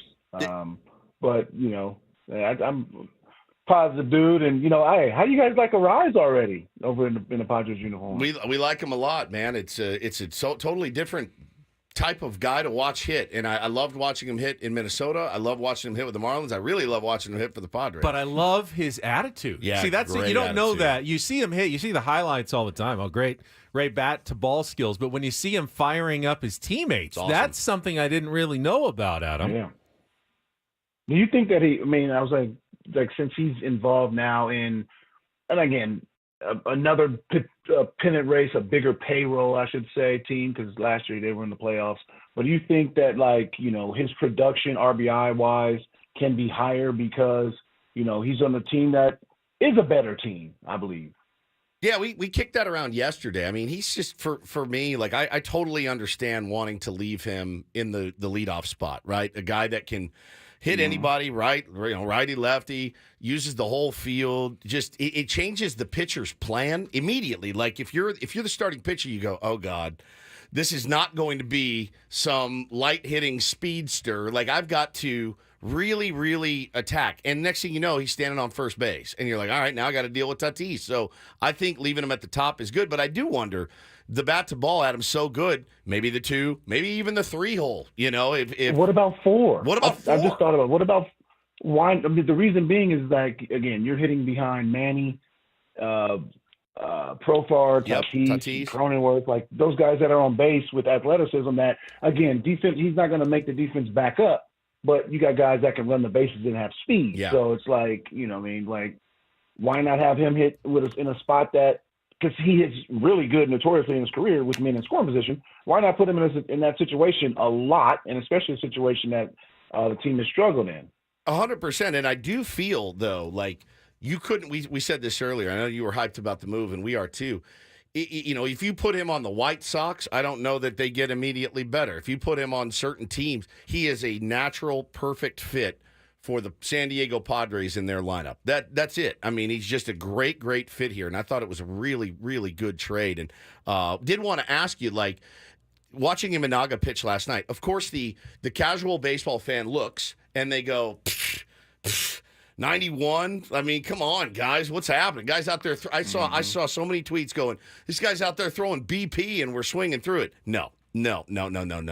Guys like that are massively frustrating. What is it about a guy like that? And who in your career, who does he remind you of? The stuff, the location, all that? Well, I got to face him over in Japan. That's right. I got to see him firsthand. And his ball has that true life. They say it doesn't rise, well, his ball doesn't dip. And he's got good location. Again, it looks like nice and easy, but his motion, it's gonna take time for Americans to get, or just MLB guys to get used to that. And again, you could say 91. You're sitting on your couch there, Hoss. 100%. Everything was easy. Everything was easy sitting on your couch. But no, even Naga's got good stuff in that split. It's good. And you know what? You know who he reminds me of? I'm gonna take you back. Sterling Hitchcock. Oh, that was a 91 pus ball right there, but he got people out. Same kind of attitude too. Like he's got that kind of big D energy. Like he's got that thing when he's on the mound. He really attacks the zone and guys just. I mean, Manny looked like get me out of here, man. It looked like he had a hole in his bat, swinging under 91 mile an hour four seamers. It was wild. It plays higher. That's 91, that's 94, 95, Yep. but it has a different life that he's never seen before. And don't worry, because it's like when they faced Yamamoto, and the first time they hit him, obviously in Korea, but then the second time they hit him again, and it's just like when you see guys, you just have a tendency just to light them up, and lefties are definitely different than righties. So it's just going to take time for MLB to get used to him. I think he's going to be good, but again, he ain't going to sit at no 0.5 ERA. Right. You know what I mean? Like, nobody's like that. Same with Yamamoto. He's, there's just no one's doing that. One of the big buzzwords in pitching nowadays, Adam, and something that Imanaga does really well is tunneling. Now, I don't know what they called it when you started playing. I don't remember hearing that term before, but it's always existed. It's the ability of the pitcher to throw basically a pitch that looks exactly the same to a hitter halfway to the plate, and then sometimes it drops down, sometimes it breaks the other way. When you're a batter and you're facing a guy who tunnels really well, what's your instinct there at the plate, knowing this pitch looked just like the last one, but did something completely different? Man, that's like from one of those movies. That's like For the Love of the Game with Kevin Costner or something. He's like, tunnel it. Yeah, tunnel it. He's trying to throw that no-hitter. Clear the something mechanism. like that. Hey, there you go. Look, baseball is 12 minutes of concentration, okay? Get in the box, focus, get ready. Like, stop trying. They're trying to, mastermind all these things like that. This is about to happen real quick. Try and slow it down. Enjoy the moment. And get it over with. There's no, they're trying to bring too many people into sports, into everything. It's like it doesn't need. We don't need astrophysicists. Sometimes we do. If you're breaking down the numbers in certain ways, yes, bring the astrophysicists and all that stuff. But don't bring that to talk about relaxation. Right. You know what I mean? And don't bring them on the field. Were you would you consider yourself a cerebral hitter? Like, did you get up there? Like when guess like I think I know what he's going to throw next. Yeah, so like I can expect and that's the thing about the big leagues, man. It's just so different. I've been telling my son who's 6, buddy, 2-0 for the rest of your life. For the next 15 years, you're going to see fastballs. All right, so 2-0, be ready to eat. And if somebody throws a curveball or slider at you, tip your hat and walk away. The big leagues is different. You call them names, too. Yeah, call them names. You get a 2-0 slider. You get a 2-0 changeup. It's so hard. When you went up there, did you let your head go to that place, or were you more of like, see it, try to recognize it, put the swing on it? I did both. Well, obviously I'm looking heater, but at the same time, it's like, look, man, if the pitcher got there and you got 2-0, it's like, look, you want to see that, you want to act tough and stuff like that. Like, well, give me the heater. You got the 2-0, give me the heater. You want to be tough? Give me the heater. Like people got mad at hitters swinging 3-0. Well, look, you threw a 2-0 slider, you chicken. Yeah, exactly. So, of course I'm going. That's the only fastball I think I'm going to see because 3-1. I'm sure you're going to throw another slider. I love it. And I remember the stories. Remember Santiago Casilla closing for the Giants? I'm in AAA. And this is 06. He sees me in the cage. He's like, "You Poppy tonight. 1 fastball, 2 fastball, 3 fastball, strikeout." I said, "You gonna throw me 3 straight fastballs?" I said, "You promise 3 straight fastballs?" He said, "Okay." He got 2-0. He threw 96. I hit this ball so damn far to dead center field. And I said, hey, Poppy, gracias for 3 fastballs. I'm trotting around these damn bases. Now even later in his career, he threw the slider late in the count, good cutter that he had. Oh, yeah. No one's throwing fastballs anymore, man. Except Suarez. Except Boston Robert Suarez. Less. Robert Suarez is the only one. Suarez throws a lot of heaters. He just says, I'm throwing He throws 100. Yep. Throw it. I mean, thing is he needs to elevate that thing a little bit more sometimes. Like the low fastballs people can hit, unfortunately. And high fastballs, that's a hard fastball to hit. Raise that thing, raise him high, and hit somebody. Damn it. That's so good. Adam Jones is with us. Now, Jurickson Profar went down and got one of those splitters for the 2-run home run off Imanaga in the 8th inning. And then he got taken out for defensive purposes for Jose Azocar. And it may have come back to burn the Padres in the 9th after the Cubs tied it. His spot came up in the order. They had guys on base, and he wasn't there. One of the hottest hitters in baseball. You probably never had to worry about getting taken out for defensive reasons at the end of the game, but we see it more often now. Is that a strategic mistake by Mike Shildt in taking out Jurickson Profar, who's not a bad left fielder at all, to try to get a speedier guy in a Azocar in there, but it's still a close game, and he might come up again. And he did. Yeah. I mean, that's always a tough one, especially he hitting a home run early in the inning too. Like I see if he hit it with 2 outs, and then the inning ended right away. Yeah, there's a chance that you're not going to come up because you got 7 or 8 hitters. But when you have a home run early in the inning and then 3 guys go, there is a chance if a rally happens that you get a chance to come back up. And that's always a tough one. I mean, obviously, Azocar is a better defender, but is he that much better? And to be fair, Azocar was already in, so he moved over. They actually brought Maryland. They brought in a guy who hasn't even played that much in center field to take out Profar. I don't get it. I just don't get it. Who did they bring in? They brought in Merrill, put him in the center, and moved Azocar over to left. Yeah. So that means that Merrill got that at bat. Merrill got the at bat, and I was confident that he had a chance. But he coming cold off the bench. Yeah. It's hard. It's a hard job to do, especially for a rookie. Of course, right. Well, of course. I mean, that's a better job suited for Jurickson, Azocar, who's done it, and Jurickson for sure. Yep. That is tough. I mean, I would leave it how it is, but again, I'm not a manager. These are decisions that again are way higher than my payroll. So it's always like when you see the move made, you're like, okay, hey, Jurickson, you had your game. Let's just wrap this up defensively. We got 6 outs to get. Hopefully these pitchers dominate and attack the zone, and we ain't got to worry about nothing. You're not thinking about them tying the game. Yeah, you're thinking about 6 outs and solely staying on top. I don't think the other side of it. But you have to think about that also. And defense it's so massively important. It's so massively important. But that, like you said, though, like you trust him to go out and get a fly ball in the gap. You trust him to be able to, keep it in front of him, make a throw. Like there's nothing. It's not so glaring because you do lose his spot, and he did come up there, and yeah, it was kind of a bummer to see, but it's happened all year. I mean, he's been pulled in the 6th, in the 7th, and if you're Profar, you're like, bro, the way I'm swinging Stop taking him out. Don't take me out. Hey, well, you need to find another position for him then. Put him at. DH and or go out early and work on your defense. Work on what you ain't good at, so they don't pull your ass out. Yep. Did you? You can if there's a reason why they're pulling you out, so just be like, hey man, what am I sucking at? He's not a bad fielder. No, I'm saying they have the information on what you can improve on and all that kind of thing. So if they're pulling you out, there's an obvious reason. So just like, look at what can I improve on that can keep my ass in this game longer because I'm tired of getting pulled out. Like you can legitimately just go to them because the data is unbelievable. And they say, well, moving to your right with 2 strikes, and you're like, what?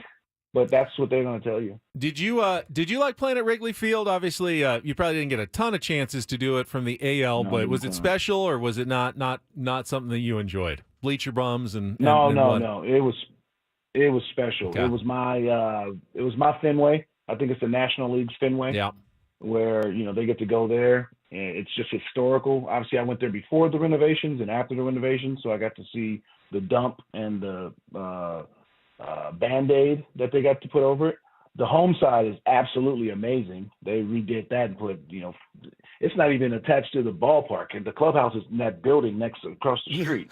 So it's unbelievable what they did. But no, it's a historical park, and you just know all the games that have went on there, all the players that have went on there. I remember, watching those home run derbies back in the day with Harmon Killebrew, and they used to always do them at Wrigley. So it's just a historical ballpark, and again, I think it's the National League's Fenway, and just again, the footsteps have been through there, the pitches, the no hitters, the 20-game strikeouts, Sammy Sosa running out there 9-11 after that. So I think there's just been so many historical moments there, and obviously, them winning the championship after 108 years really boosted that whole entire area. So I don't know if you've been there recently, but it is a fantastic area, and they've done a really good job. Not for me, not in a while. It's been like 30 years. Incredible. Ever crashed into the Ivy, just quickly? I have, and I went out there before BP, and I was like feeling it because I knew it was tough. But I'm like, look, depending on the inning, if it's the first, it's going to be a double. If it's the eighth, it is what it is.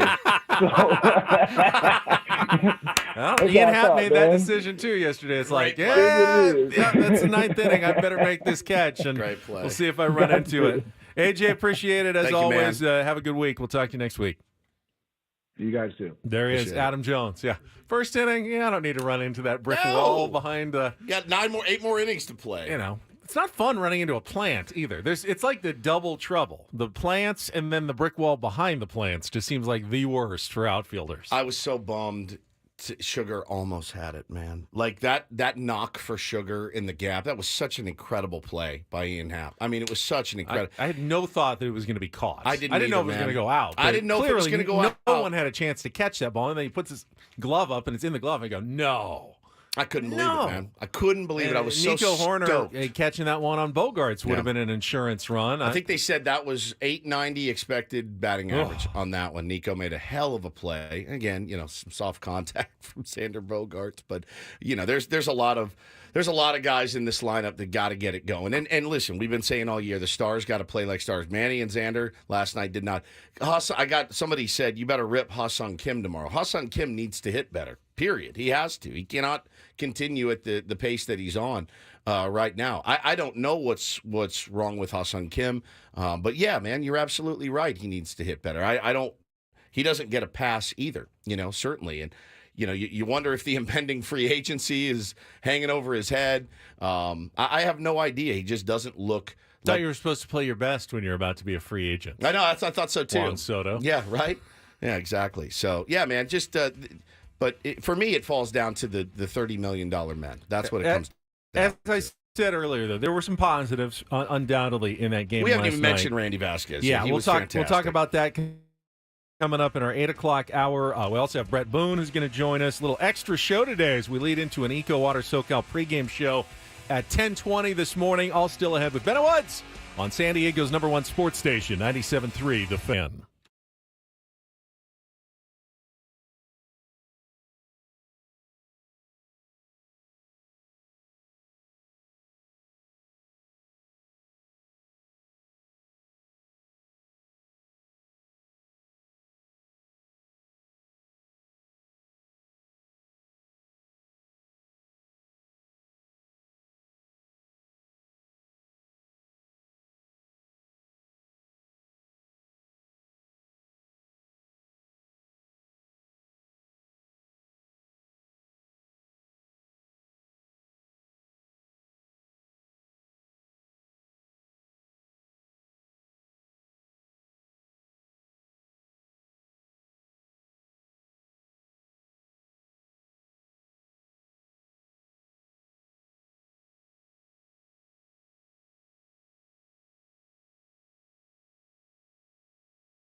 All right, normally we're halfway home on a Wednesday at this time. We got a little bit extra Ben and Woods today. Going to take you right into the Eco Water SoCal pregame show with Sammy Levitt, the great Sammy Levitt, that sweet, sweet angel that he is. Can't wait to see him. He'll be here any minute, I'm sure. I bet he's already here. He's probably here somewhere. Working on some stuff for the pregame show. Guy's a legend, man. I am. My name is Stephen Woods. Go by Woodsy. And Paul Reindl is our executive producer. Goes by Paulie. Ben Higgins, your friendly neighborhood sports anchor. He goes by Ben. I'd like to take a moment, just while we have it here, to start our third hour, to salute one of my television colleagues, Veronica.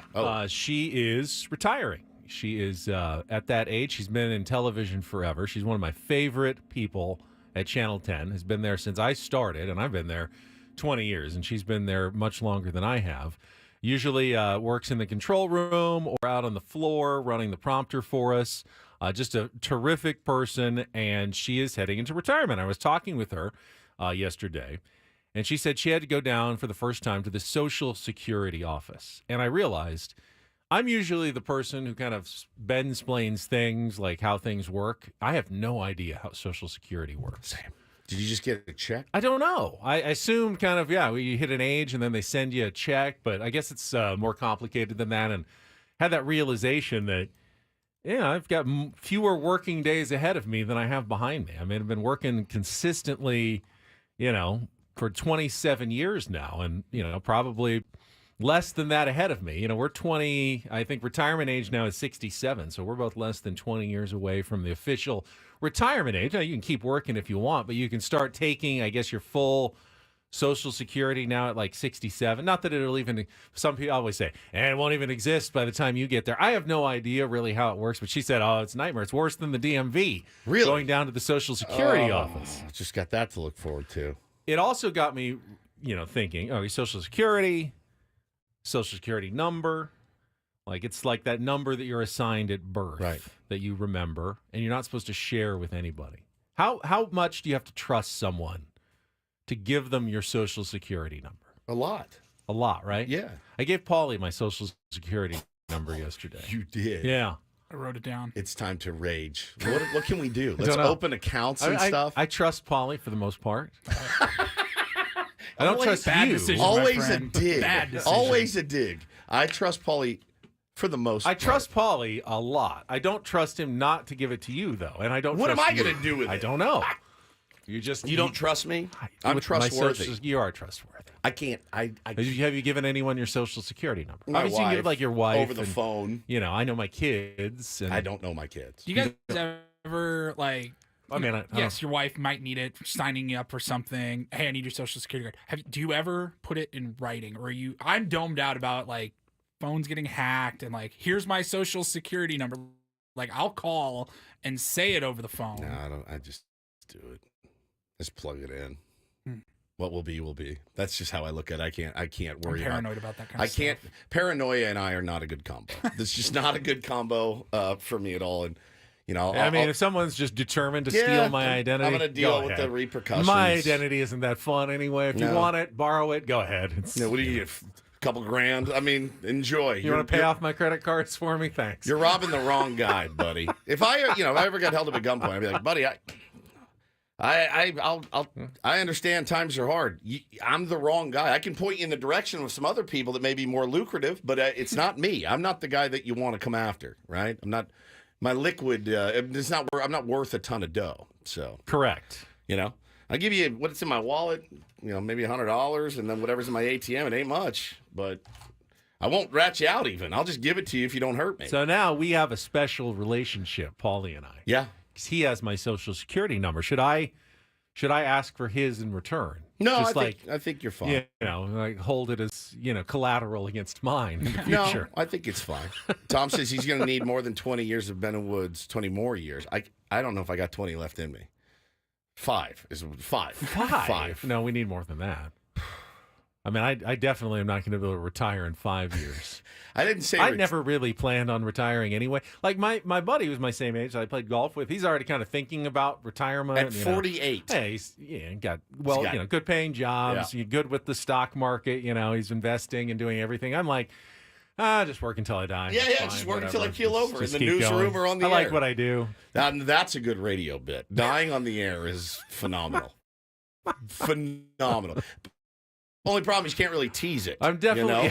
Which it's on tease. Oh, coming up at 8. Coming up at our 9 hour. What's You dice? won't believe what's going to happen. We're going to run the live stream or carry him out of there, and it's, the whole I think thing. if me or you, I'm more likely someday to die on the air. My stress is through the roof. That's though. true. My blood pressure, my stress. If it happens soon, it's you. Yeah. But like in terms of If I make it 10 more years, we're in good shape. when I'm like 82 and still hosting, whatever. Doing Boomer show. Good morning, it's Ben Higgins. Happy birthday to Carl Anthony Towns. See you later. Right? Like 64 today. Yes. I remember he was good when I was back in my 40s. That's right. Like so I just don't know I can do it, man. Retirement for me will be a breeze. I'll be an easy retired person. Easy. Read, play the guitar, hang out with my kids, play golf, sleep. Yeah, you're going to be the starter out at the golf course. Sit on my Get around, ass. yeah. Do nothing. That's exactly what I'll do. I'm ready now. If I had the money, I would retire now. Today. Better make sure he doesn't get the money. That's exactly right. We need him, Paulie, for a few more years. Jay Joe goes, you guys in your 60s hosting the round table. So what did you think of Mike Shildt's bullpen manager? It'll be the only last food night? I can afford that week. I'll need the round table just to eat. Ben asking about wrap beefs. Yeah, wrap beefs. All right. Listen, man. Well, we only got a couple years left on our contract, so it's not really up to us. It's up to Odyssey, the fine people here, if they would like to keep us. And the price is going up. I don't know what to tell you guys. But listen, the lineup is out. I have not seen it. Does anybody have access to it? Because I looked at the Padres Twitter. It wasn't out, but somebody said it's out. So I would love to hear We've it. got, let me pull it up here. Dylan Cease versus Hayden was nasty. Luis Arraez leading off. Okay. DH. Tatis in right field. Cronenworth at third. Manny Machado in the cleanup at third base. Good. Profar in left. Bogey at second. Merrill in center. Campusano behind the dish. And Kim batting ninth at shortstop. That is your. I think we call that the best line. That's your A lineup right there. With Dylan Cease on the mound, that's your going for a series win. Yep. Want to take that season series against the Cubs. Remember, I mean, I know it's very early, and the Cubs right now are playing really well, but if you end up in a wild card battle, the tiebreaker in the wild card is head-to-head. Correct. And it could have come into play against the Arizona Diamondbacks very easily last year. You want to win this game and have the tiebreaker against the Cubs, just in case you're coming down the stretch and you're a game ahead of the Cubs, a game behind the Cubs. That tiebreaker could be huge in September, and you don't get it unless you win the game today. So in terms of potential future implications, probably the most important game the Padres have played this season so far. Yeah, many are calling it a must-win. I am one of those. This is your A lineup. The other thing I like is Manny Machado playing third base. It makes a rough night at the plate for Manny easier to stomach, or if he has a rough day at the plate today, it makes it easier to stomach because of what he contributes defensively. When he's your designated hitter and takes the offer with 3 Ks, that's a tough one. That's a very, very tough one to stomach last night. And I know he's probably not very happy with how last night's results were. Had a couple of chances to break the game open, really, and wasn't able to come through. So, yeah, he's got to play better. Xander moved down, to the 6 now. Maybe that does something. I don't know. He's hit the ball a little bit last night, notwithstanding. But, yeah, Xander, Manny, Tatis, those guys got to get this thing cranked up. I was a little worried after Manny got the full day off on Monday, then back to the DH. I was going, is that a bad sign that his arm's not recovering that well, his elbow, day to day? But good to see him back at third base today. Just gives you a little more confidence out there. Now you got to get the bat going at some point here again. And let's be honest, and he was hot for a while. This game's big to win because, you want that tie break against the Cubs, Ben. You win the series. That's the other most important thing. You win the series here, but then you got 3 against the Dodgers. Then you got 3 against the Rockies.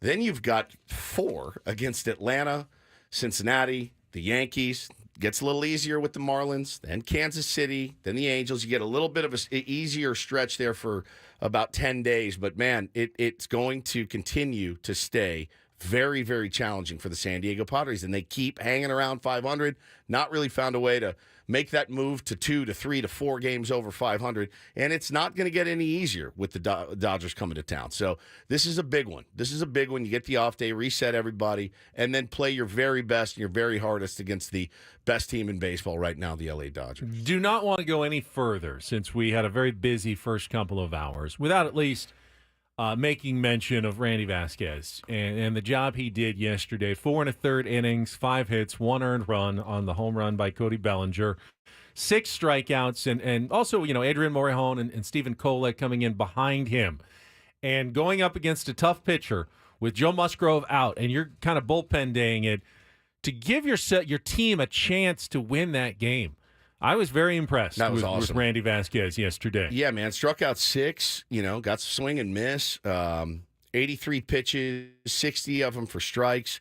That was really, really encouraging appearance for him. And Morejon got 5 outs for you. Like you said, Kolek with the scoreless inning. Yuki Matsui right now is coming back down to earth a little bit. And you do wonder if you're Mike Shildt, how do you assess and reassess what's happening? And it's just not landing for him right now. The control isn't there, and he had been so efficient to this point that it's a little bit kind of tough to stomach. I mean, for me, Vasquez has been especially effective against right-handers. He pitched out of the bullpen for the Yankees some. Is he a better option, perhaps, as a reliever when obviously you've been a little thin out there, and he's got good swing and miss stuff? He got a lot of whiff yesterday. That's the kind of stuff you want to see out of a reliever. Adrian Morejon continues to, make the progress forward. He's been a starter. Is it time for him to get a chance in the starting rotation again and see what he can do? You always dreamed on Adrian Morejon being that guy, being the, one of your top 3 or 4 starters in the rotation, and we kind of just decided, I guess it's never going to happen, and stop trying to make Adrian Morejon into a thing. And then we finally basically gave up on him. We pretty much this did. Spring and go, so long, Adrian, happy trails, and they didn't get rid of him. And now it's like, okay, this is the Adrian Morejon we've been waiting on. Is it time for him to get an opportunity in the starting rotation? Joe is going to miss one more start at least.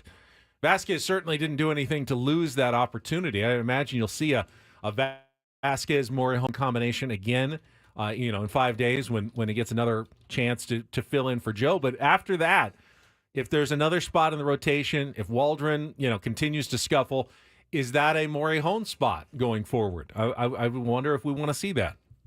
I'm down to try anything. And again, the stuff, it plays so well. And they've been, the guys at Mad Friars have told me for years, he's a starting pitcher. That's what he should be doing. And again, they're not claiming to know anything more than A.J. Preller. It's just that's where he's probably going to be most effective. And I think Sarah says the same thing. Big Adrian Morejon fan. At this point, Benny, I got to think all options are on the table as it pertains to him and Brito and Vasquez and all these guys. You got to start figuring out what they're going to be and letting them, have that opportunity to go out and do it. So I've been really impressed with Adrian this year. I'll be honest. I had 100% completely given up on him and said, hey, man, time to S or get off the pot, buddy. And, he's doing the job right now. All right, we're going to take a timeout. We got Bret Boone coming up at the bottom of the hour. If you want to join us in our next segment, we had a big big discussion about Mike Shildt's strategies and pulling jerks and Profar. Talked about it with AJ as well. If you've got some thoughts, you can join us, 833-288-0973. Also, if you missed the Incorporator and why Jesse barely snuck it in last night, but he ended up sneaking it in a glorious way. We'll get to that as well. Coming up next after a check of traffic with Ben Woods on 97.3 The Fan.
Welcome back. It's Ben and Woods. Bret Boone going to join us in our next segment. And I say that, Woods, in any sport, when you change managers, head coaches in football, basketball, you tend to go toward like the opposite of the coach you just had. Something wasn't working well, so, hey, let's get a different personality. You had a fiery guy. Maybe you need more of a calm leader. You've got a strategic guy. Maybe you go with more of an emotional, head coach or manager the next time around. And Mike Shildt's definitely been different than Bob Melvin. Oh, yeah. And I just got a tweet in from LOL says, Shildt has been over-managing since the start of the season, constantly swapping the trio at third. That's why they've been under 500, in my opinion. Hasn't found a consistent lineup. He just tinkers just about every day. I don't know that I agree with that, but one of the knocks on Bob Melvin was he was a bit of an under-manager. Sleepy Bob, people would call him, like, aren't you going to do anything about it? You just nothing, just every day. Yeah, they're getting worn out by that in San Francisco right now. People are sending me his post-game pressers, and I will admit, as much as I like Bob Melvin, it is giving me a little bit of PTSD. Mike Shildt's very active in his changes during the game, double switches or defensive replacements. We saw it again with Jurickson Profar. Is it doing too much? Is there such a thing as doing too much? So, I mean, to address that tweet, rotating guys in and out of third base was because of necessity, and it's because of matchups. It's righty-lefty, and that's that. And it was because Manny Machado's elbow was injured. So if Manny Machado was healthy to start the season, there would be no moving guys. Tyler Wade wasn't going to get much action at third base. Neither was Graham Pauley, neither was Donovan Solano, or anybody else that they've run out there. So it's really been to make sure Manny could get healthy and play third base as much as he can. So that answers that question. As far as the lineup tinkering goes, I mean, we have this conversation every year. Dave Roberts tinkers his lineup. Bruce Bochy tinkers his lineup. They all do. This is baseball now. There is a bit more load management in the game of baseball than there used to be, certainly. There are guys that are going to go out and post for 160 games, Ben, but it's just getting more rare. You pay a guy $30 million, $25 million. You have the ability, and there are games where you want to get them off their feet, reset their head, whatever it may be. Everybody needs a day off from time to time. Baseball players are certainly not exclusive to that. So that you're going to see that if you continue to follow baseball from today and beyond. Like that's just going to happen. The guys are going to slide up spots, they're going to slide down spots, depending on the matchup of the day, depending on how they're feeling, how they're hitting. You've seen Ha-Seong Kim in about 4 different spots this year. If Kim was hitting 340 right now with power and driving the ball to the gaps, he wouldn't be in the 9-hole today. So you move things around on the given the information that you have. So I as far as over-managing in that sense, no. That's what every manager in the year 2024 does. Over-managing by taking Jurickson Profar out for a defensive replacement, yeah, that's a bit of over-managing. Let's get a couple phone calls in here. 833-288-0973. Let's go to Robert. Good morning, Robert. Welcome to Ben and Woods on 97.3 The Fan. Hey, guys. Happy getaway day. Yes, you buddy. Too. I like our manager, and I'm just saying he knows the team, we don't. Yeah. So he must know something inside that we don't, So far, I like all of his decision-making. Yeah, I mean, look, no manager is going to go how many moves do you make in a 162-game season? I mean, it's staggering. Thousands and thousands. No manager, let's call it 5,000. No manager is going to go 5,000 for 5,000. Every move he makes is the right move, the right button. But yeah, I mean, you can pick apart things like last night, and I think we're going to ask him about it Friday. Do you think that you're going to continue to do that? If so, why? Ultimately, you can't even really evaluate on the results sometimes. Last night, for instance, would I have rather had Jurickson Profar up in the 9th inning with 2 runners on than Jackson Merrill? Yes. Does that mean Jurickson Profar would have come through? No. He could have struck out, could have hit a scorching line drive right at someone, could have hit a dribbler. Could have done a lot of things. Jackson Merrill could have come through. Sometimes you play the wrong percentage, it works out in baseball. Sometimes you play the right percentage, it doesn't work out in baseball. Had he gone with a different pitcher than Angel De Los Santos in the ninth, would the Padres have won? Everyone says, if they had just gotten through if Yuki Matsui hadn't given up that run, well, then you bring in Suarez. But there's no guarantee that Suarez would have held the 2-1 lead in the ninth. He's not gonna be perfect all season long. So you can't even really evaluate the choices the manager makes because you don't know what the other choice would have resulted in. Many times, no matter what the manager does, they're going to lose. And sometimes, no matter what the manager does, you're going to win. That's part of baseball as well. So it's impossible to just assign a stat and go, oh, yeah, Mike Shildt was right 68% of the time. You'll never know the correct answer to that question. Sometimes when you win, you really lose. And sometimes when you lose, you really win. And sometimes when you win or lose, you actually tie. And sometimes when you tie, you actually win or lose. Winning or losing is all one organic mechanism from which one extracts what one needs. I tweeted that last night. Tony liked that. Tony liked it. The amount of people in my replies that thought I was eating mushrooms on a Tuesday night was staggering. Guys, that's from... And sometimes when you tie, yeah, you actually win or lose. That's from White Men Can't Jump. I hate it when you talk like that. Yeah. People are like, Woodsy, what is wrong with you? Are you okay? And I said, yeah, I'm just tweeting out a line that actually works in a game like that. It really did, because there were positives in last night's loss. Randy Vasquez being one of them, Jerkson Profar being one of them, Stephen Kolek being one of them, Adrian Morahone being another. So, listen, it's a game I did not expect to win. I sure wanted to, though. Once we took the lead, I really did, and it was nail-biting time. It was nail-biting time. I mean, had they just ended up losing 1-0, we all would have shrugged. But Hey, good job by the pitching staff keeping it close. I guess Imanaga just is that good. But after Profar hit the home run, it just changed our entire perspective. You have to then win that game. You got the lead in the 8th inning. You don't ever want to see those get away. Even though, of course, every team's going to lose some of those over the course of the season. Is it Woods? You okay, man? That was not a normal reaction. Blink twice if you need help. I'm fine. It's staggering the amount of people that didn't know what that was from. I think even I knew that one at this point. I'm not great on some of your movie references. I think you're a drop of acid away from becoming Dr. Seuss. Sometimes when you win, you really lose. And sometimes when you lose, you really win. That's right. And sometimes when you win or lose, you actually tie. And sometimes when you tie, you actually win or lose. That's right. It's very, very deep. Think about it for the rest of the day.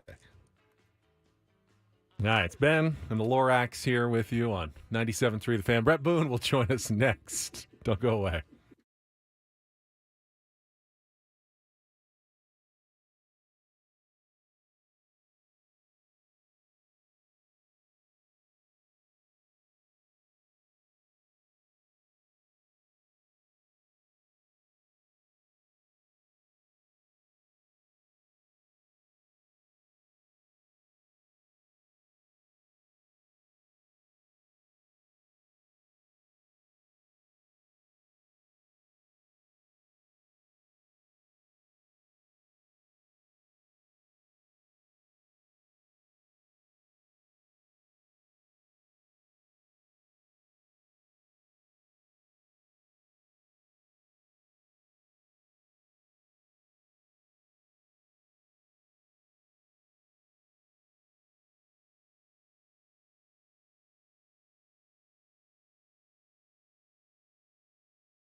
As you may or may not be aware, the Dodgers are coming to town this Friday through Sunday. Let's turn out, support the Padres, create a true home field advantage. Limited tickets are available for all 3 Dodger games at Padres.com/tickets. I am also authorized to let you know that tomorrow, I believe, we will be giving away tickets to the Padres-Dodgers series. Correct, Paulie? To Friday's game. Listen tomorrow, not just our show, but all day long for the opportunity to win Friday Padres-Dodgers tickets. I believe tomorrow we will give away Friday night tickets. Annie and Elston will give away Saturday tickets, and Gwen and Chris will give away Sunday tickets. I believe that is how it's working. I like it. I like it a lot. All It's a right, hot ticket, as they say. It is always a hot ticket. All right, we're going to check traffic. Bret Boone is standing by. Always enjoy our conversations with Booney. He talked to Pete Rose this week. How about that? That's coming up next year on 97.3 The Fan. From the 97.3 The Fan Traffic Center, here's Kelly Danick. Still a couple of problems here. Northbound 5 before the King Freeway crash over the right shoulder. Also getting reports of a hit-and-run crash on the Pershing Drive off-ramp of northbound 5. And on South 5 Coastline before La Costa, still clearing an accident out of the fast lane. I'm Kelly Danick with Ben & Woods, San Diego's #1 sports station, 97.3 The Fan. Yeah, we're joined right now by Odyssey MLB insider Bret Boone. Insider calls are presented by Grainger with supplies and solutions for every industry. Grainger has the right product for you. Call, click Grainger.com, or just stop by. Bret also hosts of the Bret Boone podcast featuring the most notable names in MLB and around sports every week. And we welcome Bret Boone back to Ben & Woods. Booney, good morning. Good morning, boys. Good to talk to you, my friend. So, I mean, you were only on the Padres for one season. He's back. Yeah, he's back. You were only on the Padres for one season, but your family's from San Diego. Dodgers coming to town this season. Were you brought up like Dodgers haters in San Diego, or being an MLB family, you can't really take too many sides when it comes to that? Yeah, I stood a little bit above the fray. No, that I was never privy to that because I mean I was born in I was born in San Diego, but I grew up back east. Yeah, you know, Dad playing for the Phillies, but back then, man, the Dodgers were, you know, and those were the days of Say and Garvey and Lopes and who's the shortstop? Give me the shortstop. Come on. Who's the shortstop? Yes. Sacked. No, he was second base. Second base. That was No. That was I'm talking Russell. Oh, you know, Bill Russell. That's what I said. Bill Russell. Yeah. Russell. That was my childhood. I remember those Dodger-Philly rivalries. So no, I really wasn't. And when my 1 year with the Padres, it was 2000. And yes, it was, you know, it was a rivalry, the Padres and the Dodgers, but not really, because we were in the basement and it was a different time. We didn't win too many games my year in San Diego, 2000. But nevertheless, I enjoyed the weather.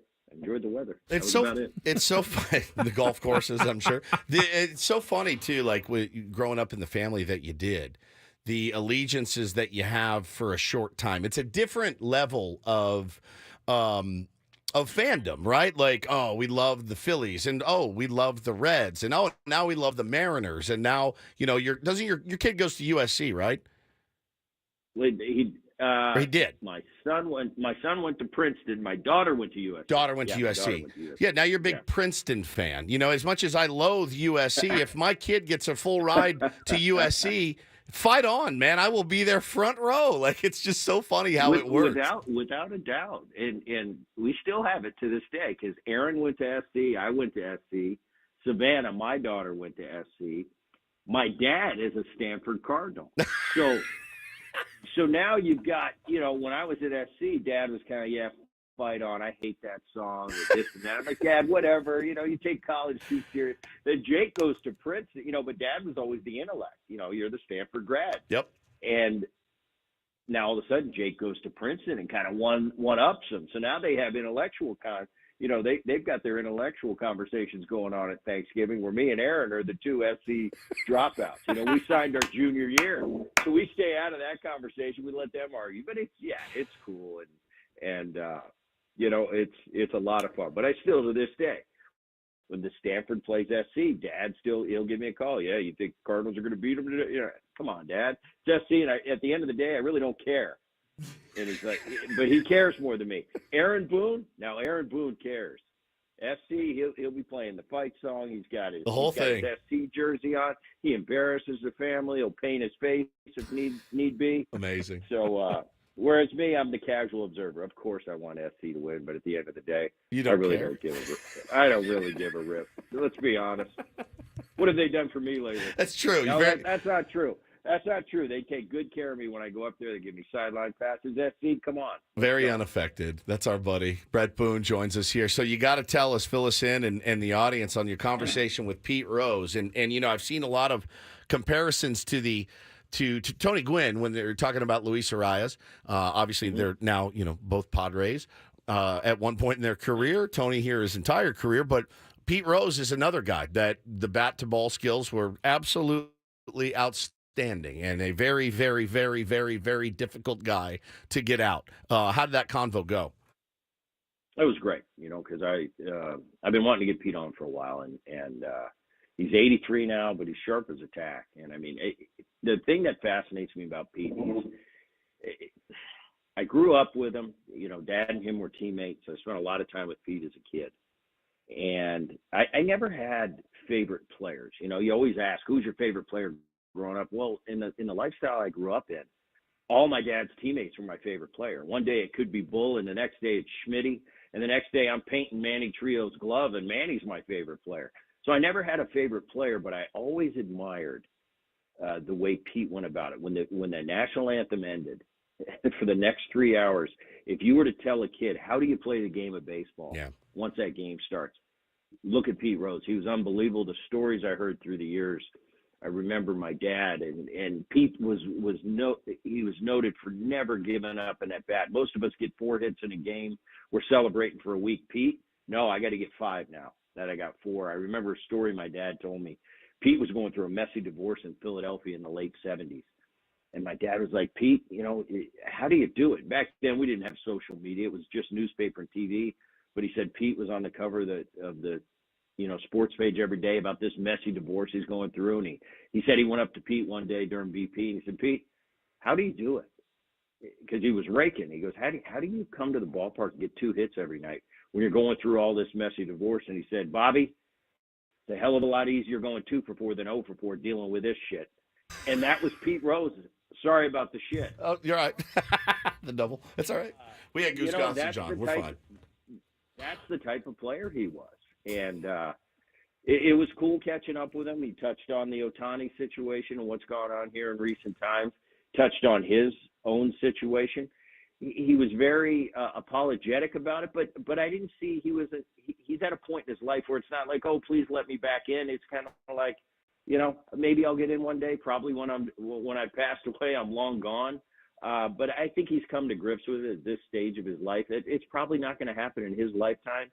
And, you know, he owned up to his stuff. We didn't talk about it that much, but definitely touched on Ohtani a little bit. But what I was interested in the viewers, the listeners to hear was just Pete Rose, the inside, what makes him tick and just rattling off numbers. And he'd go back to the Koufax days, and then he'd go to the Big Red Machine, and then he'd go to the current day and talk about the players today. So it's really interesting. It was a fascinating interview.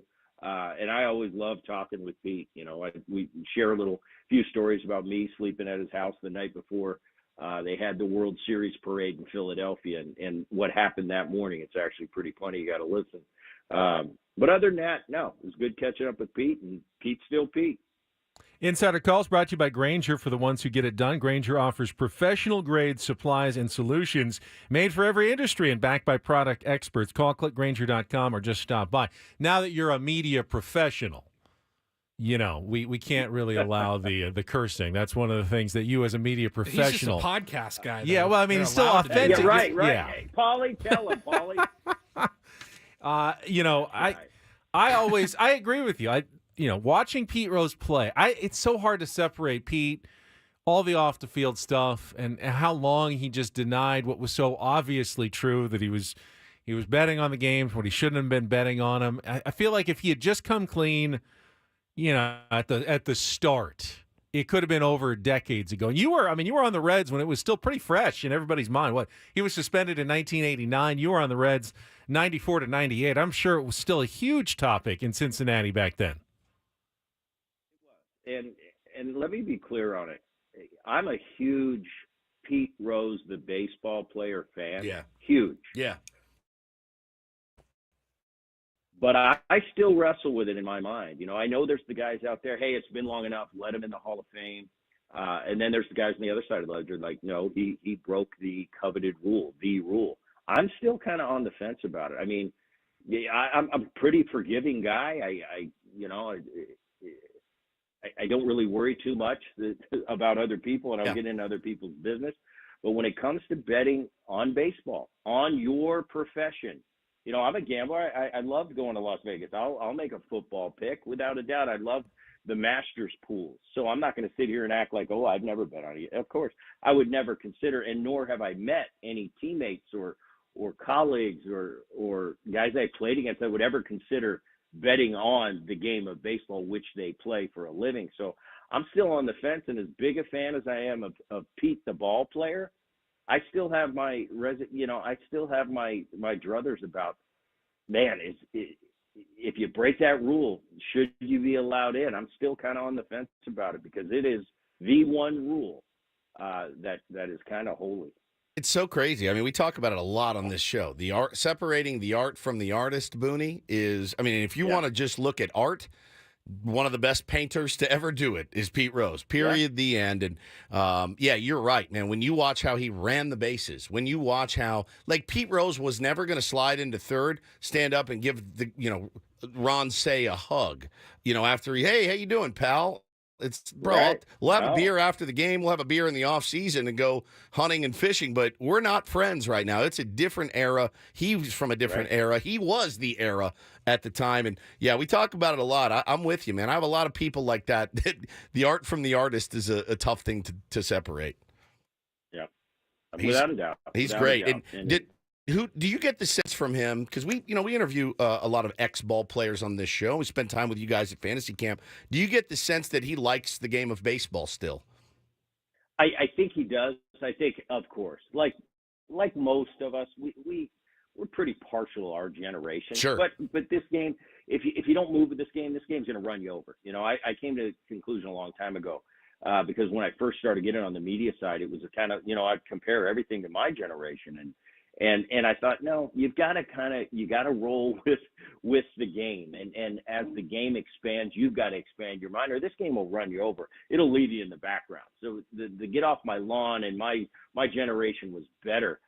That's all well and good. And you can have that personal feeling, but you've got to evolve with the game. And I think there's a lot of positive things happening in the game that I really like, that I'm envious about, that I didn't have in my generation.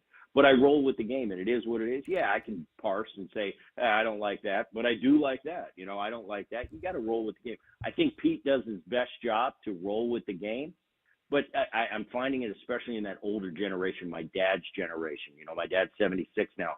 Pete's 83. I remember my grandpa right at the end before he passed away. Man, he loved this game of baseball.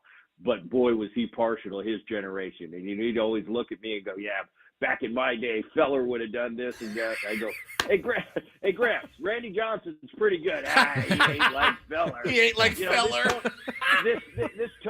I'd be like, Gramps, this Tony Gwynn guy can really hit Ted Williams and chew him up. And that's just the way they are. You get to that age, it's beautiful to hear the stories.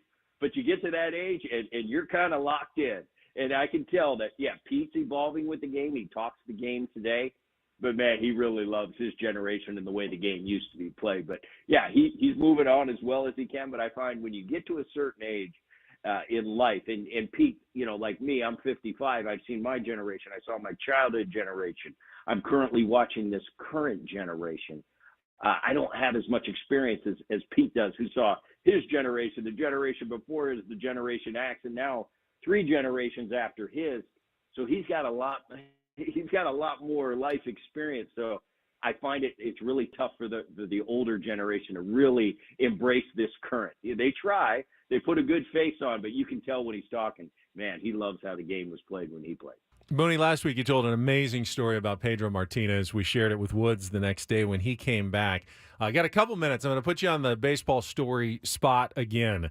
So yesterday, Wilson Contreras of the Cardinals broke his left forearm when he was hit by a bat. Right. It was gruesome sounding. Gnarly. I mean, just, what a horrible sound. What was the worst baseball injury you witnessed in person as a big leaguer? Or not as a big leaguer?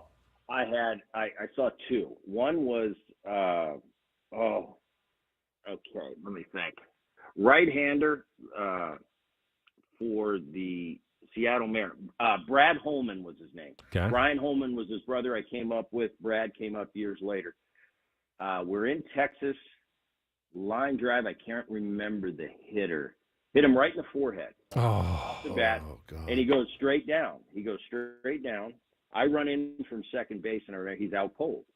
And it looks like there's a bullet hole, and there's blood coming out of his forehead. And I seriously thought for a minute. I wasn't in shock, but I was kind of like, I think he's dead.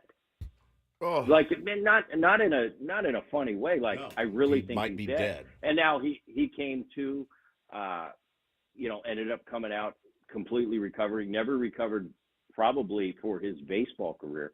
That was one of the most gruesome. But the nastiest thing I've ever seen is the left-hander. He passed away recently. He was a teammate of mine, Tom Browning, when he broke his arm pitching. It just snapped in half. So those are the two biggest injuries.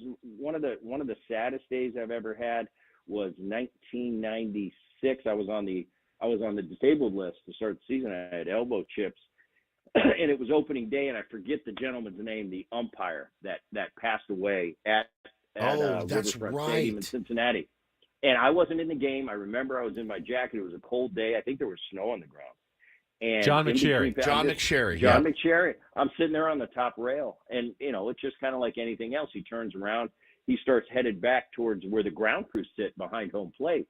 They've got a little glass door that opens when they come out and do the field work, and he's just headed back there and kind of motioning to them. I'm thinking, what's he need, a drink, something?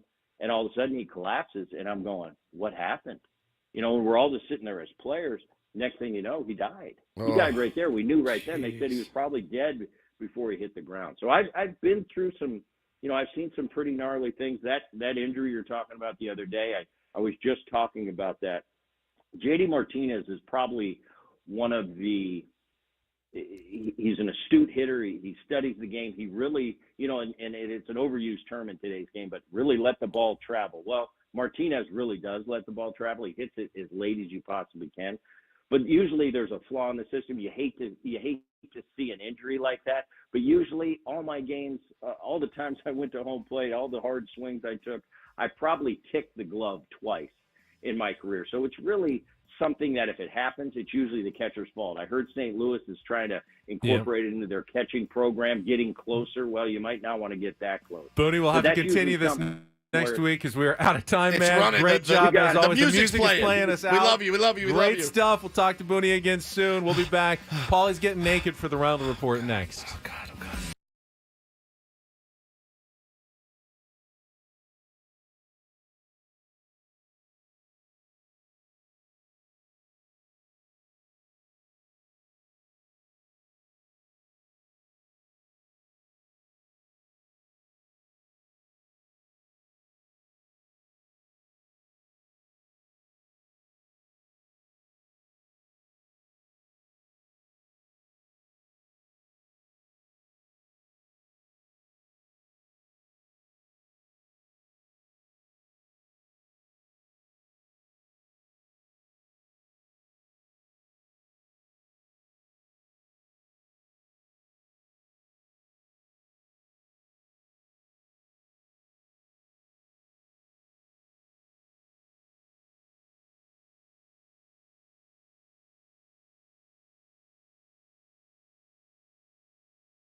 I apologize for stressing out my colleagues. My God, my man. I pushed it a little bit with Bret Boone and injury story time there at the end. I knew we were running out of time, and then the clock started getting away from us, and I saw Woods clutching his chest. Like, hey, Booney, we got about 45 seconds. No, Booney, we had give me 4 or 5 stories. We had like 2.5 minutes, and I knew that it's injuries. I mean, how long could it take? But he had 3 of them for us, which then pushed us right to the top of the hour. Yeah, we could go on and on with Bret Boone. That's why he's such a great regular guest. Good. You never run out of topics. You never run out of stories. He's just got all kinds of them. And those are some good ones again. So our thanks again to Bret Boone. By the way, didn't get this in one more time. Our insider call is brought to you by Grainger with the right product for you. Call clickgrainger.com or just stop by. I need you to hit me with like the paddles. Like my blood pressure, all I was doing, if you look at the YouTube feed, you see my eyes cut to the right. And I'm just staring at the clock, waiting to hear that music. And he's like, hang on, who was it? It was... Like, oh, God. And I'm like, oh, Ben. It's funny, you care about it more than I do. I'm the one who usually likes things to, I want it to sound crisp, but I feel like more Bret Boone is worth the for me, the awkward ending at the hour. For me, it's the having to say, sorry, you're done, and you play them off like the Oscars. That's the, like I'd go 10 minutes late if it wasn't a hard out with the music. And I can change that, but it takes more than 10 seconds when we realize, oh crap, we're up against it. My heart races when he asked if 9:50 hard outs at 9. Call it 9:56. Ben asked a question 9:54, and my heart is just pounding and just pounding. My blood pressure goes through the roof because our guest is gonna be like, and then, sorry, bud, you're out. You got to go. Whew. Thanks, Ben. But we did get some good stories out of it. We did some indeed. Really good stories. Did indeed. I mean, a little bit morbid. True. Morose. That was. We were talking about before the show the Wilson Contreras forearm broken. I watched it once. And that's all I could watch it. I mean, there's a lot of, Jake Cronenworth, a lot of catcher's interference. Usually it ticks the glove. This was absolutely connects with Wilson Contreras' forearm. Yeah, this was, I'm going to put my A swing on this pitch in the zone, and the forearm goes up, and it is wham. And he's out. He's out 6 to 8 weeks. So you asked me before the show, what's your read on that? And I said, well, it's the perfect storm of the Cardinals and many organizations in baseball right now wanting their catchers to get a little closer, steal a few more strikes, and you're seeing it all around the league. It's also the combination. Because if they catch it closer to the zone, it fools the umpire into thinking a ball off the plate, probably cross the plate. That's right. And then you have J.D. Martinez, who there's a shot from last year of him standing. You're not allowed to have your feet out of the box. He does. He has his back foot outside the lines, and it's kind of standard for him, and he gets kind of a pass, I think, from umpires. So it's a perfect storm. It's no one's fault, per se. Wilson Contreras came out after the game, and he's not mad at J.D. Martinez or anything like that, but they're trying to go out and get the pitch instead of letting the pitch come to the spot. The numbers have gone up significantly. I don't have it in front of me, but it used to be there was about 30 to 40 catcher's interferences in baseball per year. That's gone up to like 80, 90 the last years. There's already been 33 this year on May 7th. Yeah. There's so many more of them because of that technique. You see him go out and try to get that pitch, and I don't know where the location was. I didn't see the view from behind, but he's trying to steal a strike there, and it was just there's one thing that will fix it instantly. Robotic strike zone. Correct. There will be no need to try to reach forward and steal strikes. It's either a strike or a ball where it crosses the plate. But yet, yes and no. So the problem with the true robo umpire, right? You'll have a guy back there. You'll still need a human being back there. There will be the tendency, though, let's say it's a right-handed hitter, and you're the catcher, and it looks like it's going to dot the zone. There still will be that tendency to try to bring it into the frame, to bring it into the zone instead of. Yeah, but it won't matter. I guess it won't. I guess it won't matter. But if you go out and get it, you can ease it. You shouldn't. And that's it the will. thing. It will make zero difference. There will be no framing. There'll be no point. You can catch it ugly. You see it every single game. It happened to Vasquez a couple of times. Pitchers miss their spots. Yeah. You're trying to line up like just off the inside corner, and you yank it, and it actually catches the outside corner because the catcher's diving across the plate. They almost never get that call. And, Mudd will say, well, the catcher had to move so much, the umpire doesn't give that call. In a robotic strike zone, it won't matter how ugly the catcher catches it. If it crosses the plate, it crosses the plate. Yeah. It's a strike, even if you missed your spot entirely. Yeah, framing will be probably a lost art at that point. And, we could have that argument. A pointless art. Yeah, I mean, just pointless art. And I don't know. I like accuracy. And for me, though, it's always been about the egregious ones. They're the pitch down the middle where he's ball. You're like, what? What are you watching? And so for me, the challenge, I would rather see a challenge system more than I would want to see robotic strike zones. Then you would still have some pitch framing because you can't challenge everything, Correct. just the egregious ones. That would keep that art in the game. I do, the challenge system makes sense to me a lot more than a very standard box. I mean, would you have to move it around for different players? Would you have to move it up or down for Altuve as opposed to Judge? I would hope so. Yeah, right. And so, how does that work? And it just does it take? I mean, I think each player would be given like their standard need a chest height, and that wouldn't change over the course of the season. Yeah, but nobody calls anything in the chest anymore. Well, wherever they establish it, it'll be the height for the player, and it'll be established, and then the width should never change. The strike, right to left should always be the same. Yeah. Does it take away, in your mind, some of the art of pitching as well? Because if you can go up there and just chuck it, and location really, it matters to get the hitter out. But you can steal the strike you just mentioned. You miss location, you're going to get strikes. Is that good? Is that a good thing or bad thing for baseball? There will undoubtedly be some pitchers who figure out how to game it a little 100%. bit. Guys who can come like side saddle more and tick like the front corner on a ball that looks like it's a foot outside, but they somehow find a way to cross the plate. There will be problems with it, even when it's developed. No doubt about it. You're absolutely right. All right, well, this is a conversation that we will continue to have, I'm sure, until Major League Baseball makes a decision. Right now, though, Paulie's got some headlines. Let's get to the Reindl Report. And get things started here with our today's edition of the Reindl Report. Now tuned to the greatest. Welcome to the Reindl Report with Paul Reindl. Hi, Paul. All right. 2 stories from the world of sports that we haven't gotten to yet. We'll start off in Major League Baseball. And 1 story that you didn't know you needed. Are you laughing, biatch? It's the Reindl Report. Hey, Paul, how you doing? Okay, how are you? On 97.3 The Fan. Are you ready to bless the mood? I need some help, please. That was good. Can I get a oh yeah? Oh yeah. All right. All right. All right, let's get naked. Let's get weird.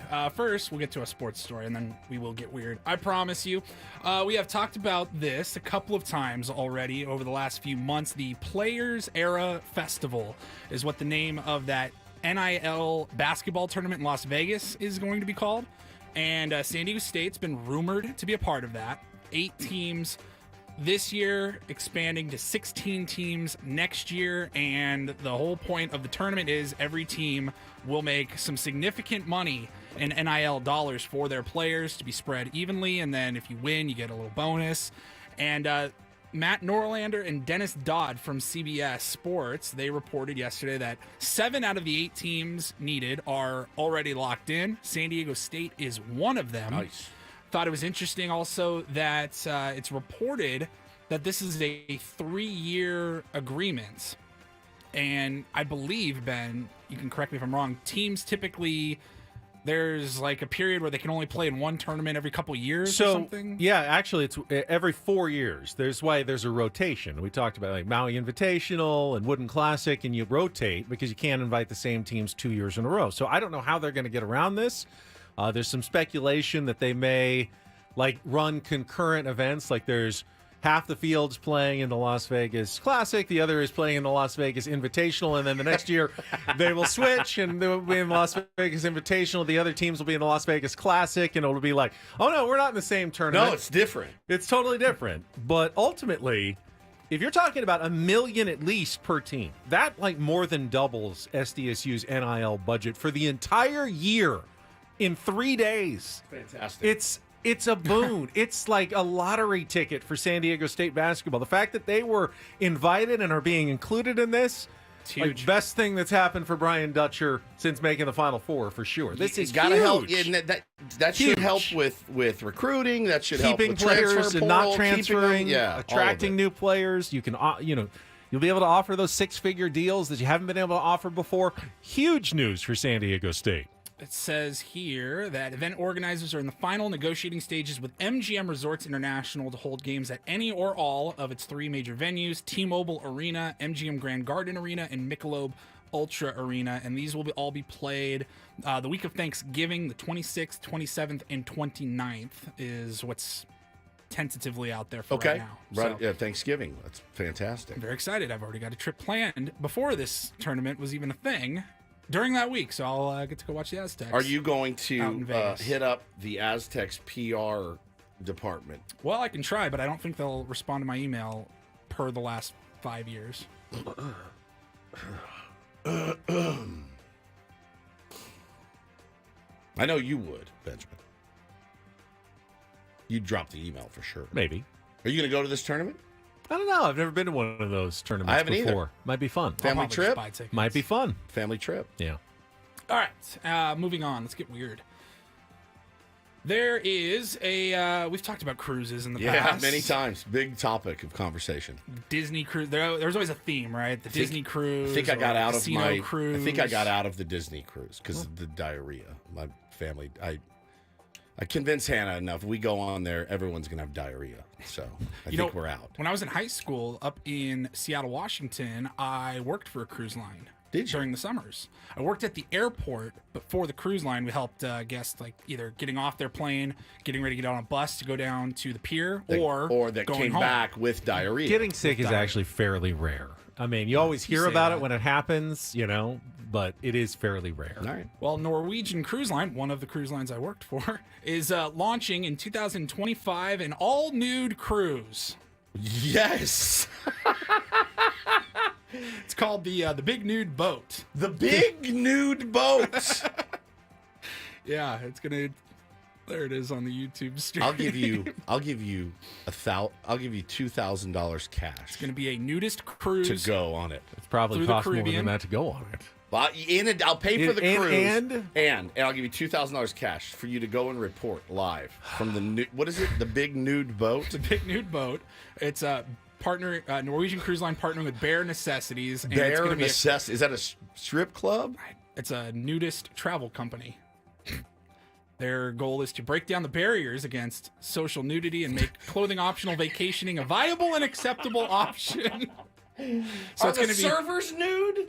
I don't know. Because I don't It want would be some guy. weird. I don't want some guy's sack in my face and I'm trying to eat. Wouldn't it be weird if all the customers were sitting there naked and then there's this The guy server in a bow tie. All right, here we go. What would you like? I've got some rules. Did you catch a game last night? I've got Carving some guy rules. nude. This will start in February of 2025. It's an 11-day trip through the Caribbean. So you'll go to the Bahamas, St. Lucia, the Dominican Republic, Puerto Rico. And let's see, it says here, it is a clothing-free experience. Cruise rules require passengers to be clothed during the captain's reception and introduction, while docked in port, and at all times in the main and specialty dining rooms. Okay. You gotta put your clothes on to come That eat. would be Good. weird if you were showing up for like breakfast buffet in the nude. Just you're nude. You're getting a scoop of eggs. Yeah. Making your waffles nude. Other rules. Oh, watch out for that splatter.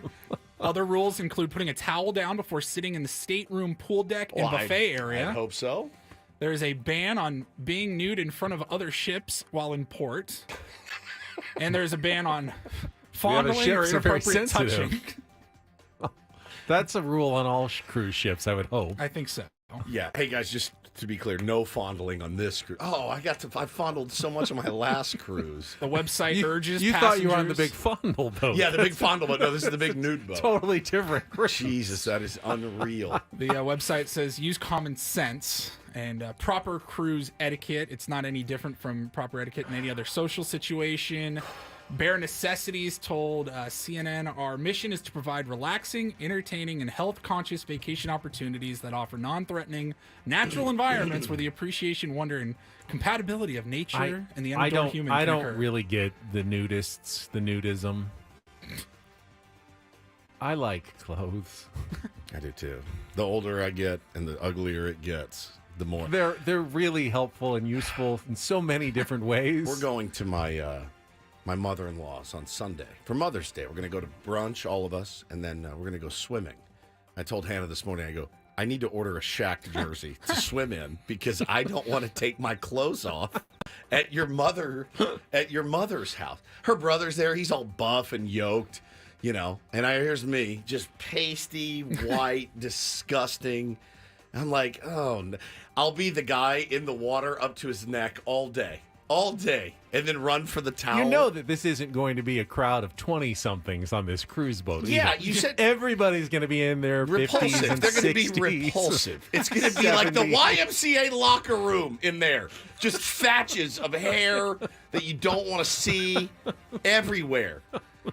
It's the most repugnant thing I've ever heard in my life. Well, maybe this last story can top that one. Okay. Just talked about the big nude boat, the naked cruise. How about happy National Outdoor Intercourse Day, gentlemen? It's a real thing. I think I'll celebrate privately Now in my yard. We're going beyond fondling now. Yeah, I'm going to celebrate privately in my yard This later. is a day celebrated every May 8th, and I was reading about it. The origin of National Outdoor Intercourse Day started in the Pacific Northwest. Weird. Washington State University students wanted to just My wife get went weird. to Washington State. Didn't know about this at all.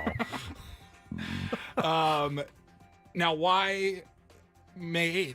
Well, they have a reason. It was not just random. It says here that they called it the 69th day of March is also May 8th. Okay. And they realized the students did up in the Northwest in March. It's still cold, maybe snowy. It's not a good month for doing that outdoors. So they picked May 8th or March 69th. I wonder if I'll be celebrating outdoor. I'd actually like to celebrate indoor intercourse day. Would be fine with me. I could settle for that. You guys plan on participating? Probably more likely to be participating in World Give Someone a Cupcake Day. Or National Coconut Cream Pie Day. Big fan. Huge fan. Not a big fan. Not a coconut cream pie guy. It's also Root Canal Appreciation Day, if anyone needs to go to the dentist. It's the pervious Reindl Report of all time. Yes, it is. All right, let's move on. Again, Just an hour left, fellas. I missed. We need to get the Incorporator back. Jesse's Incorporator. I teased it earlier. Let's get to it when we come back. And the surprise twist that came with the Incorporator yesterday. Sammy Levitt's pregame show is not that far away. The EcoWater SoCal pregame show now 1 hour from now. Padres baseball this morning on 97.3 The Fan. We'll be right back.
Everyone thinks Craig Counsell's such a great manager. Got big bucks from the Chicago Cubs, stealing him away from the Milwaukee Brewers. They've gotten off to a good start. Give him a lot of credit. If he was such a good manager, wouldn't Yan Gomes have been in the lineup last night? Should be fired, man. Jesse even made the same It's got to be joke. the dumbest thing ever, not to put Yan Gomes in a lineup against the San Diego Padres. I mean, what are you doing? It's the classic overthinking. The guy hits 990 against the Padres in his career or some ridiculous thing. And let's give him a day. He's old. Like, bro, use him for the 6 games a year you play the Padres. I'm glad he didn't. I don't know. Is he in the lineup today? He's back in the lineup today. Well, Yeah, batting 8th. Dansby Swanson out of the lineup with a knee injury. Oh, not just a day off. Yeah, just a sore knee. So he's going to get the day off his feet. They do have Miles Mastroboni in their lineup. He's hitting 0 this year with a 777 OPS. Oh, my God. A little better bat control from Mr. Mastroboni. I could go on. Dylan Cease. I could. Dylan Cease has not had a ton of experience against a lot of guys. He's seen Ian Happ a lot and owned him. 1 for 16. Let's see. Nico Horner is 0 for 4 against Dylan Cease. Christopher Morel is 0 for 6 against him. Cody Bellinger's 1 for 5 with a single. I mean, only Michael Busch. He has a home run in 2 at-bats. Of course, the guy who hit the home run last night, the only one that's really had any success against Dylan Cease. Of course, Padres haven't seen much of Hayden Wesneski, who is the starter today. Manny does have a bomb against him in 2 at-bats. The rest of the lineup, though, very limited experience. Donovan Solano, 2 for 5. Fernando Tatis Jr., 1 for 3. And Ha-Seong Kim, 1 for 2 against Hayden Wesneski. Solano not in the lineup, right? Solano is not in the lineup, though, today for the Padres. Okay.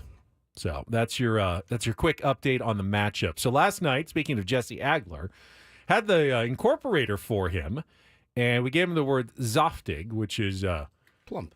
Yes, describing someone who is full-sized, plump, and Jesse didn't get to it early in the game, and then later, as things were getting tense, he just didn't have a great spot to sneak it in. So for the first time ever, final out is recorded. He goes to the break, and he goes, I have not gotten the Incorporator in, but Jesse and Tony Gwynn Jr. have that last wrap-up segment that is between the end of the game and Sammy's post-game show.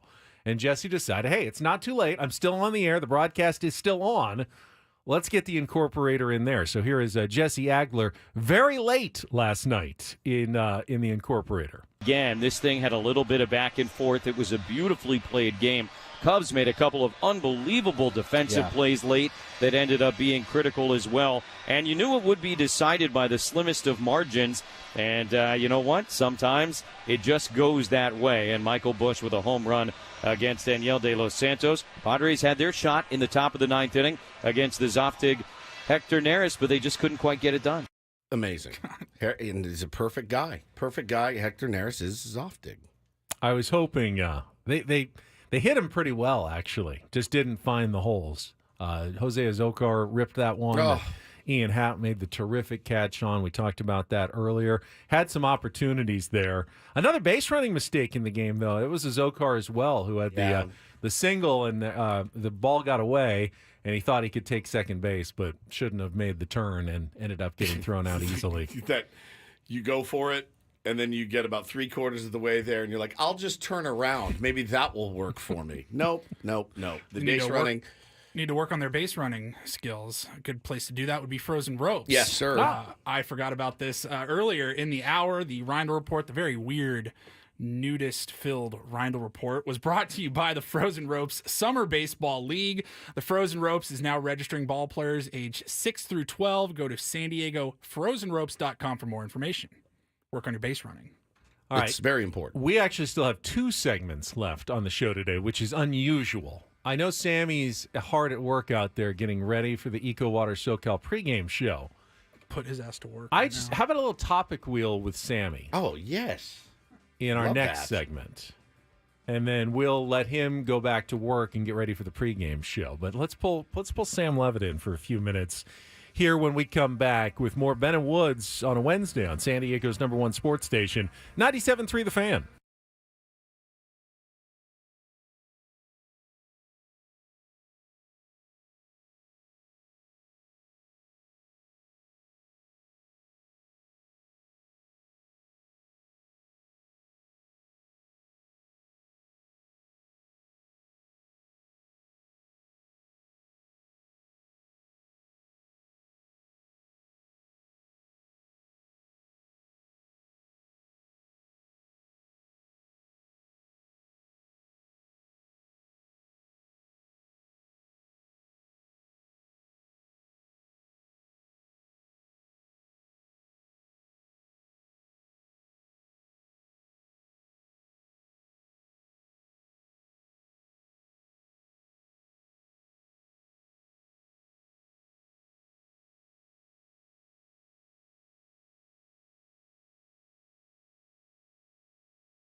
like it would be going into Annie Nelson.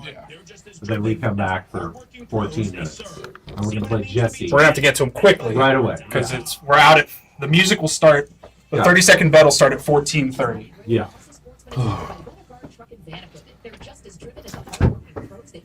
Here comes another hockey phenom. Get to know the name Macklin Celebrity. The presumptive #1 overall pick for the San Jose Sharks is just 17 years old and finished his freshman year at Boston University. Being named the Hot mic. Let's go. Hot mic. Who's the hot mic? Who's hot mic? Sammy's camera over there. Hot mic. Hot mic. Hot mic. Hot mic. Hot mic. Hello. Hello.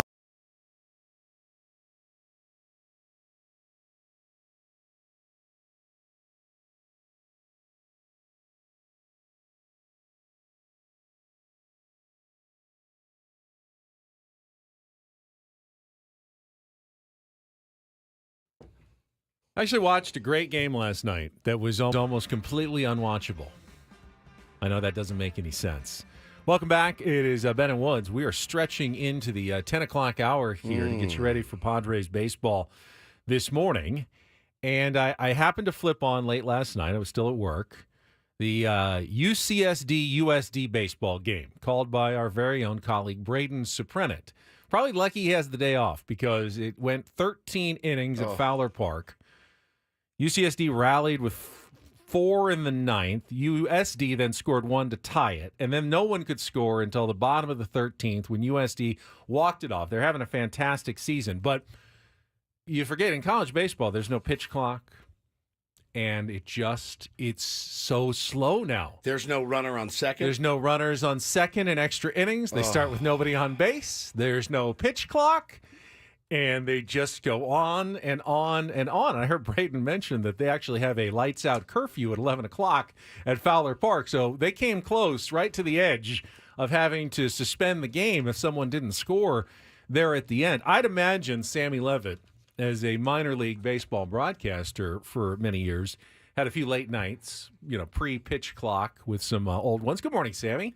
Good morning. Hi, buddy. You guys getting some overtime today or what? Yeah, a little OT for the fellas today. You know how generous Adam Klug is with the overtime. Oh, electric. I think we'll get pizza for our efforts tomorrow. Well, sounds about right. We'll get to look at pizza while we broadcast for another hour tomorrow. That's always the worst part of the round table, is that it sits over on the table, right? The round table. And you're broadcasting the whole time. Ben's asking you questions about Ha-Sung Kim, his bat path or something, and you're looking over, like you see the pizza, the cheese congealing, and you're just like, I could be eating that right now. But it's like, it's brought to you by Round Table Pizza, and the pizza's really delicious, but we don't have any time to eat it. Maybe we should just take a couple of minutes during the show to eat while we're round table. People love to hear you eat on air. They love it. It's their favorite. They also like to hear you chew gum. I have gum in right now, so I'm going to try not to chew. I didn't think about that before I came in. To answer your question about long games, yes, I've had my fair share of very long games. I've also had my fair share of long rain delays in the minor leagues as well. Dude. Now, I'll be honest with you. In the minor leagues, I did not have the pressure of filling time. We would just... whatever radio station we were on, they would just play whatever, and I was not going to sit there on my own on the now road. Now back to the big band classics of Corpus Christi. Yeah, I was not going to sit there in Midland, Texas for 3 hours filling time, so they could do whatever they wanted. Here I do fill time, and I will tell you, despite the Padres losing last night the way they did, if there was a silver lining to the dark cloud that was over Wrigley Field, it appeared like we were heading for a rain delay. Very first pitch of the bottom of the 9th inning, it was over. You're right. So if they were going to lose like that. Yes. Well, and not like the Cardinals did earlier in the week when they had a rain delay with 2 outs in the 10th inning. And then 3 hours, and they come back only for C.B. Buckner to call a pitch a foot outside as a strike to end the game. We had the rain delay stuff ready to go. And I was nervous we were going to have like a Cardinals-White Sox situation. Last night was the classic, give me the bullet to the back of the head. And that's exactly what it was. One bullet and hit out of the ballpark by former Dodgers prospect Michael Bush. Bush now finding a nice role with the Chicago Cubs and playing very well. Another big mistake by that mistake-making Dodgers organization. Imagine having so many good prospects that you go, yeah, Michael Bush is available. Go ahead, take him. I mean, he's been good. He scuffled a little bit earlier in the series, but man, had a nice day yesterday certainly, and got the walk-off. Mm-hmm. I will say also, and I know no Padres fan wants to hear it, but I said it last night. If you were a Cubs fan, that was kind of an awesome ending. In the rain, there was lightning, like right before Bush took the swing. It was a great baseball game. And if you're a Cubs fan and you were there last night, that's one you'll remember. I said it when we started the show that is it possible to love and hate a game so much? Last night was so I got a text from a buddy that is at Wrigley Field, and he's there for all 3 games, and he texted me something, and he's like, "Look, I'm not trying to rip on our fan base or really any other fan base." He said, "It just feels different here." He said, obviously they've been there forever, 100+ years. And the friendly confines are called the friendly confines for a reason. Everything is smaller and everything is closer. And you feel like you're right on top of the players when you're at Wrigley Field. Same with Fenway Park. You feel like you're right there.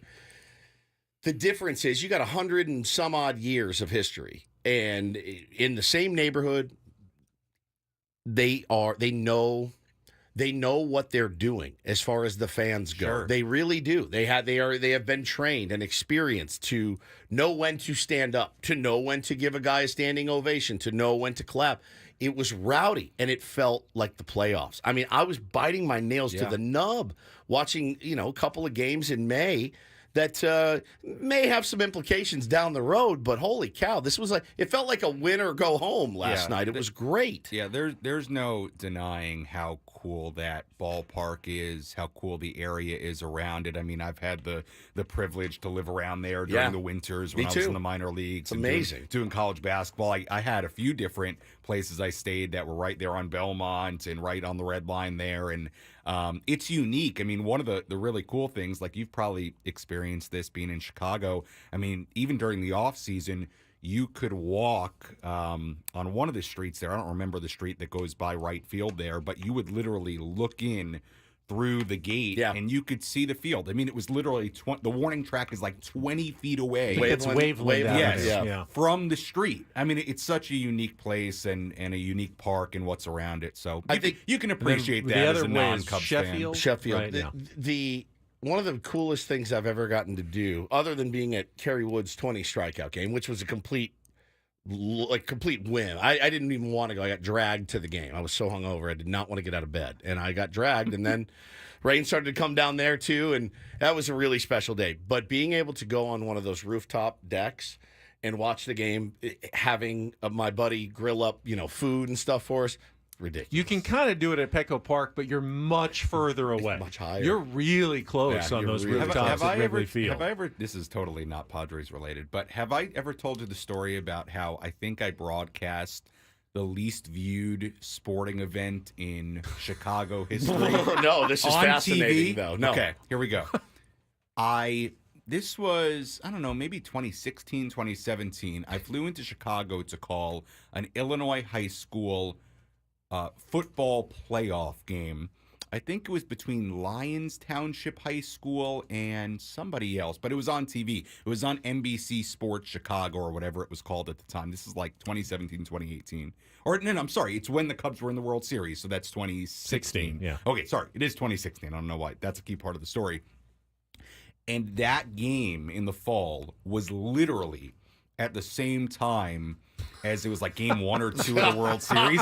So it literally went from like their local pregame coverage on NBC Sports Chicago and then went into my game. And I kept thinking to myself, it must set the record for the amount of people that have clicked off from the pregame. I mean, maybe a couple of parents in the World Series. Yeah, I think the parents. And they're even like switching over to the baseball game too. The parents are watching the World Series. There's no doubt. It was funny. That is amazing. Yeah. That is amazing. All right, we got to check traffic. Sammy, you have time for a topic wheel or two, and then we'll release you for another 15, 20 minutes to prepare for your show. But, yeah, I'm all right, good. traffic I'm and then topic wheel with Sam Levitt coming up next year on 97.3 The Fan. From the 97.3 The Fan Traffic Center, here's Kelly Danick. Traffic is sponsored by the Fish Market, serving the freshest catches from waters near, far, and everywhere in between. Got a collision now on northbound at 5 past La Jolla Village Drive. Got a couple vehicles involved there. Over to the right shoulder, looks like one vehicle may be leaking fuel, so watch out for a little confusion there. It's time for Giving Sips. The Fish Market is donating $1 for every glass of J-Lore wine and for every Cutwater Jungle Bird cocktail sold to Terry Campus of Life. Stop by the Fish Market in downtown or in Del Mar. The Fish Market, serving only the freshest catches. I'm Kelly Danick with Ben & Woods, San Diego's #1 sports station, 97.3 The Fan.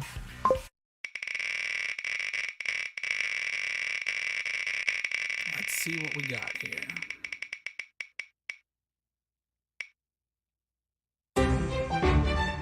All right. What fictional character would be most fun to have as a friend? Fictional character, friend. A friend. Not like a lover. Just your buddy. Just a pal. Iron Man. Yeah, he's rich. Rich as hell. That's definitely helpful. He's low key. He's cool as hell. I'll say Patrick Starr. Is that From Are you SpongeBob serious? SquarePants. From SpongeBob? Oh. I didn't know. Oh. He's kind of annoying. Yeah, he seems I'm going like to go he'd be with fun to hang out with. I'm go with MacGyver. That's the most Ben Higgins thing I've ever Wouldn't heard it be in my cool? life. All the little gadgets. I was thinking tricks. fictional, like it had to be cartoon, like couldn't be a real fictional, person. just It could any- just be a MacGyver. Wouldn't that be amazing because to you're see in him all these like crap all situations. contraptions and everything? I'll be with Tony Stark in the nice car with the two women, and we're raging. That's the yeah. But when you needed someone to Ben's like, jury-rig our car just fell down a cliff. makeshift We're in good shape. explosive device, you'd have MacGyver right there. No way, dude. I'll No take. You know what? I'll way. give you a second answer. I'll give you like you ever watch Entourage? Oh, yeah. Like Vince. Oh yeah. You know, like Same type of deal. Yeah, be the That friend would of get the movie so star. I'd love tiring, to be though. Turtle. I think Turtle. I think Hang you'd get tired on of that to the lifestyle stardom. quickly. You'd never get tired of MacGyver. Yes, you would. Seems like a real nice guy too. Because you're constantly in these weird situations that he has to use a shoelace and his credit But you know card. you get out of it no Yeah, matter you know what. you get out of it, but like, who wants to be in all of those off? You could be at like a gala with tens with you and the nice cars and the nice expensive champagne and flying around the world and yeah, Tony Stark. I think that's the only answer. Iron Man or like Batman would be cool. I'd just say Batman I'll go seems with so moody and He dark. is so That would moody, not though. be You're good. right. You're right. You're down in the caves. Yeah. Can we get out of the cave? I'm begging you. What about these Let's bats see some around light. here? Yeah, there's Who bats. cleans up all the bat guano in those caves? They never show Alfred cleaning up all the bat droppings that must be existing in that cave. Carlos Nails. He says whatever character that Sydney Sweeney plays. Yeah, fine. I can get behind that as well. I'll say didn't mean it like that. Just as a buddy, I'll say JB Smoove. JB Smoove would be an amazing friend. Just for friends, Be like amazing you would friend. never not be laughing. Never. He's the funniest character I've ever seen on television. He really makes me laugh is. so hard. He's Imagine just being buddies with JB Smoove. legendary. Be so fun. Have we interviewed him Or I before? guess We have. Leon haven't we? Black was the character. Right. Yes. Have we? We have interviewed him. Haven't No. we? We have not. He's on the bucket list. All right, get him on there. We have one more spin here, Paulie. All right. Why not?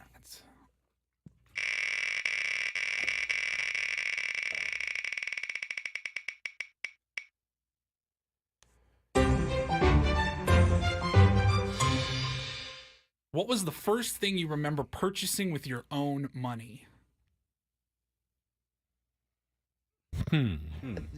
There's levels, right? There's I used to go to the dime store, is what we used to call it when I was a Yeah, kid, yeah. and buy like a candy bar with $1 Yeah, like- my grandfather gave me. I remember waiting to have enough money to go get a Slurpee. Oh yeah, yeah, 7-Eleven. 100%. Yeah. But like decent size purchase, maybe.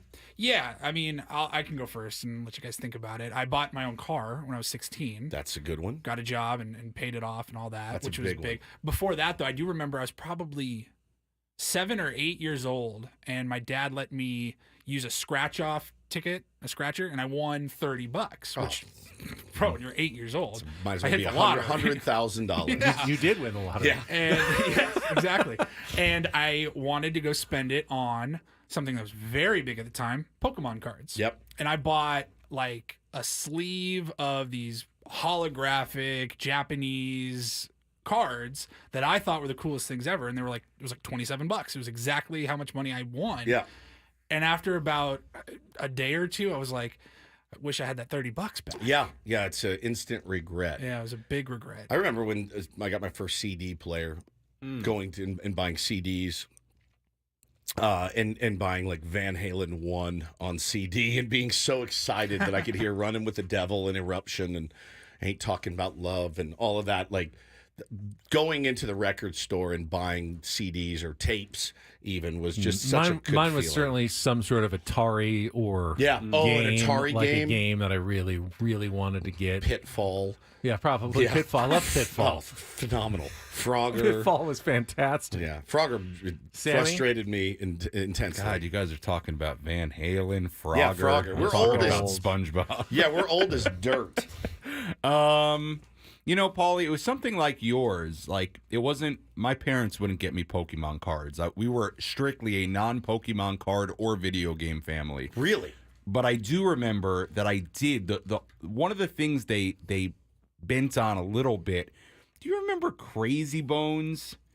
Like, vaguely. You would flick them, and you could, like, we would play them like the elementary school library. I remember I was able to buy those. Crazy Bone, I never even heard of it. With some sort of allowance or chores or something like that. Crazy Bones. I think that's what they were called. Like, No you would video flick them games? across the... This, you guys were like 25. So by your this time. Sad for Sammy now. Your parents instituted the no video games in your We house. had no video games. You had an ascetic no lifestyle. Game Boy, no video games. Really? Now, You had, now what, as an 30 adult, minutes my brother, of TV my per brother day or had- something? It's No, like- we could watch TV. Okay. I could go on the computer. All That right. was fine, but no video games. My dad tells the story that he was like on a bus and he saw like, I guess, an early Game Boy. Some kid like, fixated on his Game Boy and like just said to himself, Have you ever seen not my kids. You ever seen a rabid dog?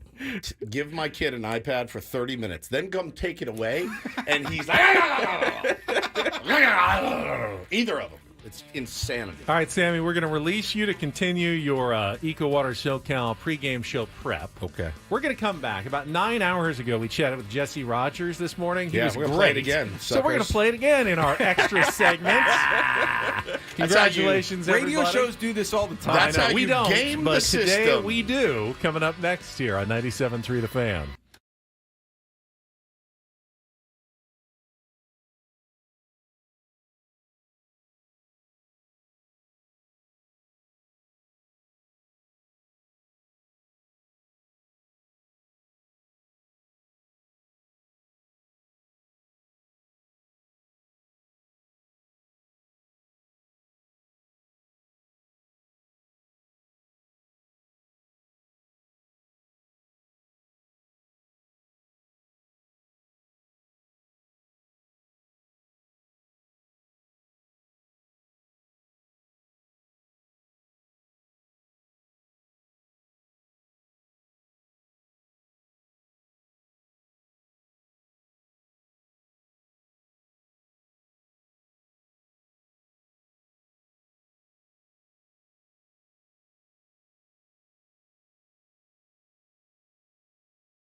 Hi, everybody. Welcome to hour number 5 of the Ben and Woods program. Hi. Jesse Agler just tweeted, it's an absurdly beautiful day for baseball at Wrigley Field. The picture, not a cloud in the sky. Picture perfect for baseball coming up in just over an hour. Sammy Levitt standing by with the Eco Water SoCal Padres pregame show. But speaking of Wrigley, Jesse Rogers from ESPN has been there the past couple of days covering the Padres Cubs series. And Woods, we had a chance to catch up with him very, very early in our very long program this morning. We did. Loved it. Let's bring that back for everybody here at hour number 5. One of our favorites with Ben and Woods here on 97.3 The Fan. Jesse, good morning. Really appreciate your time.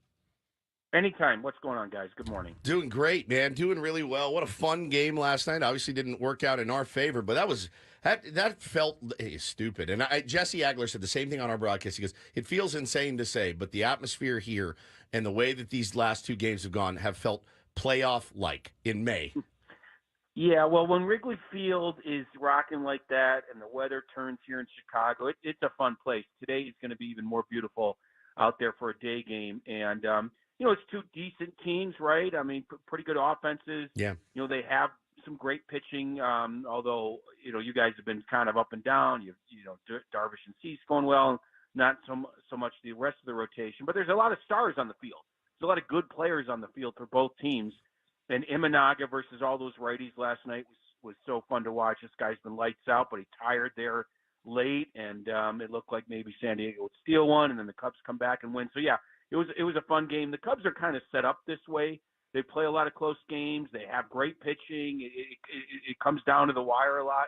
In fact, the last couple of years they've been built like that, and they haven't really come out on the positive side. I think they're now 5-20 in walk-off situations over the last couple of years. Now that's a little skewed because of the extra inning rule, but last night's walk-off was one of the few ones over the last 2 years where they've been walked off a bunch. So it was a good one for them.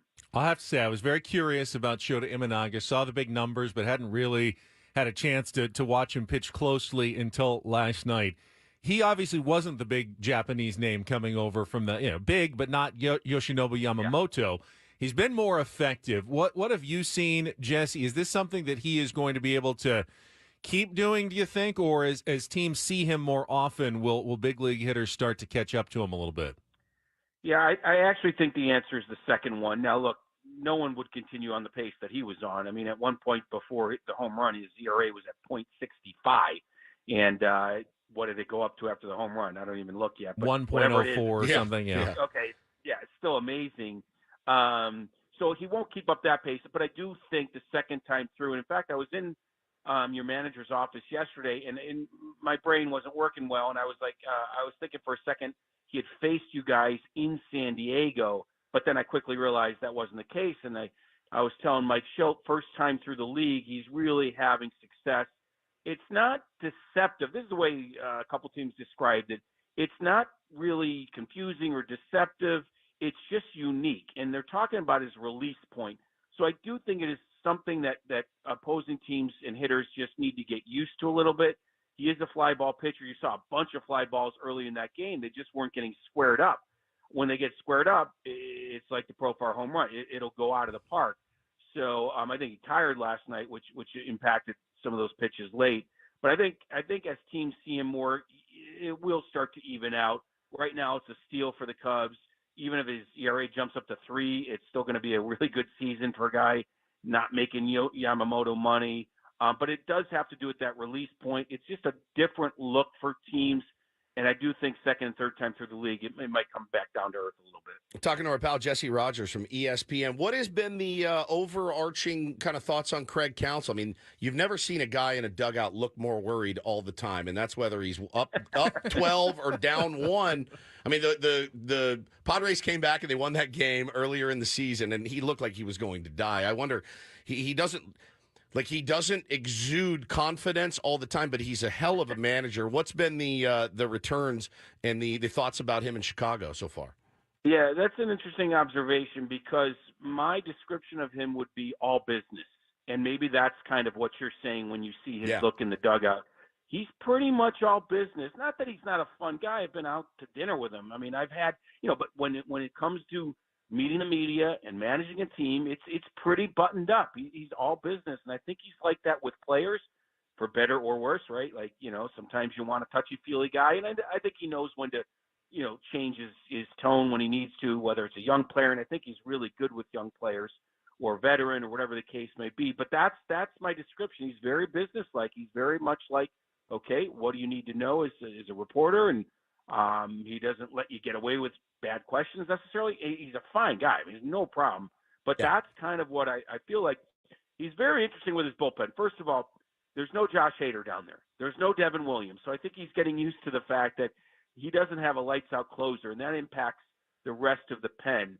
But there are some trends that are interesting to me. He's not afraid to send a reliever, bring in a reliever mid-inning and then send him back out the next inning. That can be a little dangerous sometimes. When you we know. We know, yeah. Yeah. That's a big point of contention around here, Jesse. The up and downs are a big deal. And so, there's certain things that I'm learning about him I didn't know, and I've known him a long time, but I never watched him this closely. So very businesslike and very much like, do your job or we're going to find someone else to do it. Not that direct, not that terse, but I think that's kind of what he's feeling is if you get out, you're going to find a place on this staff. If you don't, we're going to move on. What a different vibe from David Ross. I mean, completely 180 degrees. Rossi's so good with the media, so affable and everything else, and also really a fiery guy. And then you got Craig Counsell, just kind of a surgeon over there in the dugout. Yeah, it is different. Grandpa Rossi was David Ross's nickname, right? And I think that, kind of difference is apparent when you watch these guys. A little bit more emotion out of David Ross, not as much out of Counsell. But I don't know. Like I said this on MLB Network, and Alana Rizzo kind of thought I was crazy. But I actually think bullpen management's actually a little overrated. Like, again, if you have Josh Hader or Devin Williams, you look great. If you don't, you're searching. They're all 50-50 decisions, right? Last night was a 50-50 decision. I thought it was a mistake to leave Imanaga in. But then again, the Cubs have blown more saves than anybody in the league. So you look good when it works and you look bad when it doesn't. There's obviously on the margin some that are better than others and all that stuff. No two human beings are the same. But if you have the horses, you usually do better. That's the answer. Speaking of MLB Network, I just saw this question on my TV above Woods' head, and I don't know how they answered it, but it was, who do you have more confidence in, the Padres or the Cubs? And I wanted to get your take on it. Obviously, the Cubs are off to a better start, 7 games above 500. Yeah. Padres are a game under, but run differential is similar, and the Padres can win the season series from the Cubs if they take the game today. I look at the lineup. I like the Padres lineup. The Cubs starting pitching has been better. Bullpens have both had their issues. How would you kind of answer that question between those two teams? Yeah, I mean, I'm just going to go with the easy answer, and that's the Padres have no chance to win the division. The Cubs do. It's as much about the competition around you as it is the team itself. But okay, let's just say, the Cubs have a better shot because of the division they're in. Outside of that, I think the Cubs are a little bit more rounded and a little bit deeper, I guess. Now I say that because they had the most payroll on the injured list over the last few weeks. They had Suzuki, Bellinger, Justin Steele, and they were having success. So they have a highly rated farm system that was already coming through for them, and they've already proven in 1 month to win in different ways. So maybe it's a prisoner of the moment. Their starting staff has been unbelievable lately, but before that, their offense was unbelievable. Their bullpen's been a little shaky, yet they still win. So I'm going to give the Cubs a little bit of an edge. I think there's a little bit more volatility on offense and in the pitching staff of the Padres when you think about Waldron and when you think about Musgrove and his injury now, and then some of those hitters, there's some volatility. I think the Cubs are a little bit more consistent and have proven already to win in different ways. So I think the Cubs are a little bit better right now, and the record shows. Jesse Rogers from ESPN joins us. Last one for me, Jesse. Tell us what you can about today's starting pitcher for the Chicago Cubs. Yeah, this is what I'm talking about, dipping into their farm system. The Cubs had several injuries on their starting staff, and the guys they brought up and to replace it were even better.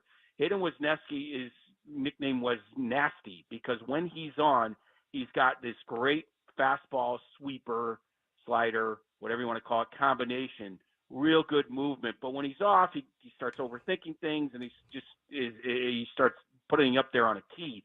But that was mostly last year. This year, he's just been really nasty, sort of coming into his own in front of our eyes here. So we'll see. This will be a good test for him. I'm not sure he's even going to stay in the rotation because as other guys get healthy. But he's been great, and it's just a couple, 3 pitches that when he's on, it's really nasty, hence the nickname. So look for a lively fastball, much better fastball than last year.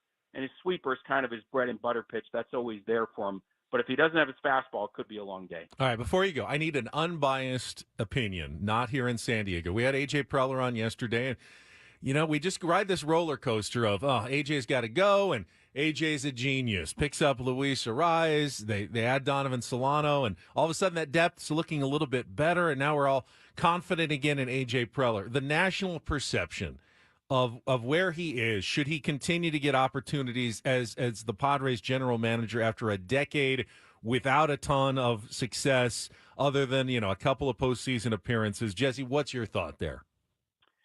Yeah, I mean, that's a really good question. A decade is the key thing here. Like, you're there a decade, that's usually the number. I mean, it might be well past the number, but that's the number. Like, if you're not having the ultimate success, it's usually time to turn it over to someone else. And even I think executives, if they were honest, would say that. Now, ones that want to keep their job may not say that, but that is a long time.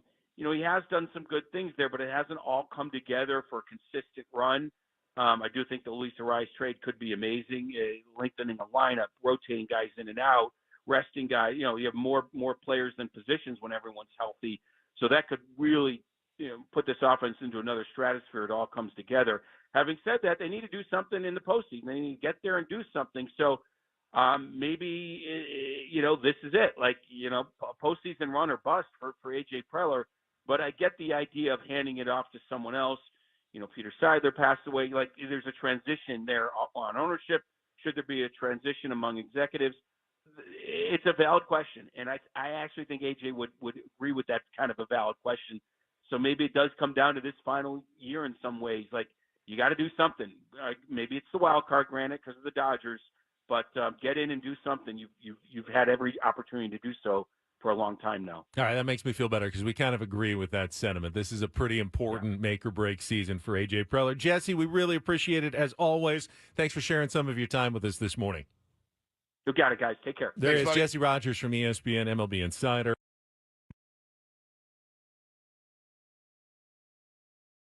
All right, back live. Last couple of minutes here of Ben and Woods. And again, thanks to Jesse. We had a discussion about really how great Jesse Rogers is. It's fantastic. Every time he comes on, he kills it. He is such a terrific guest.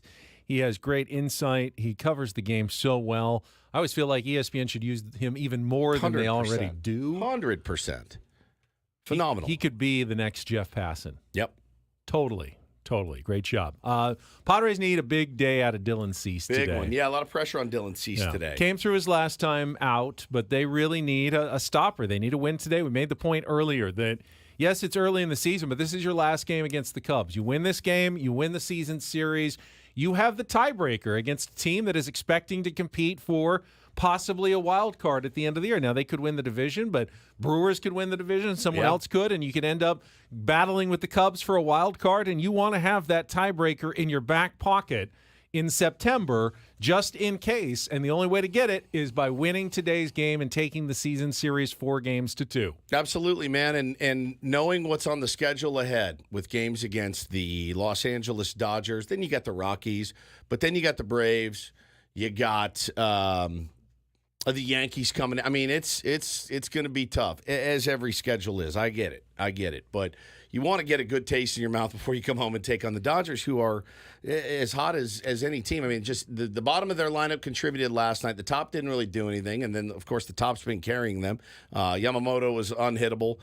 So, yeah, I mean, outside the first pitch. But, yeah, I mean, they're going to be a really tough challenge. We said 3-3 at the start of the week. You win this one, you're in good shape to hopefully at least do that, if not a little bit better, when the Dodgers come to town this weekend. All right, Sammy will take you the rest of the way to first pitch at 11:20. He is coming up next. For executive producer Paul Reindl, for Stephen Woods, I'm Ben Higgins. We'll talk to you tomorrow morning at 6 a.m. More Ben and Woods on San Diego's #1 sports station, 97.3 The Fan. Have a great rest of your Wednesday, everybody.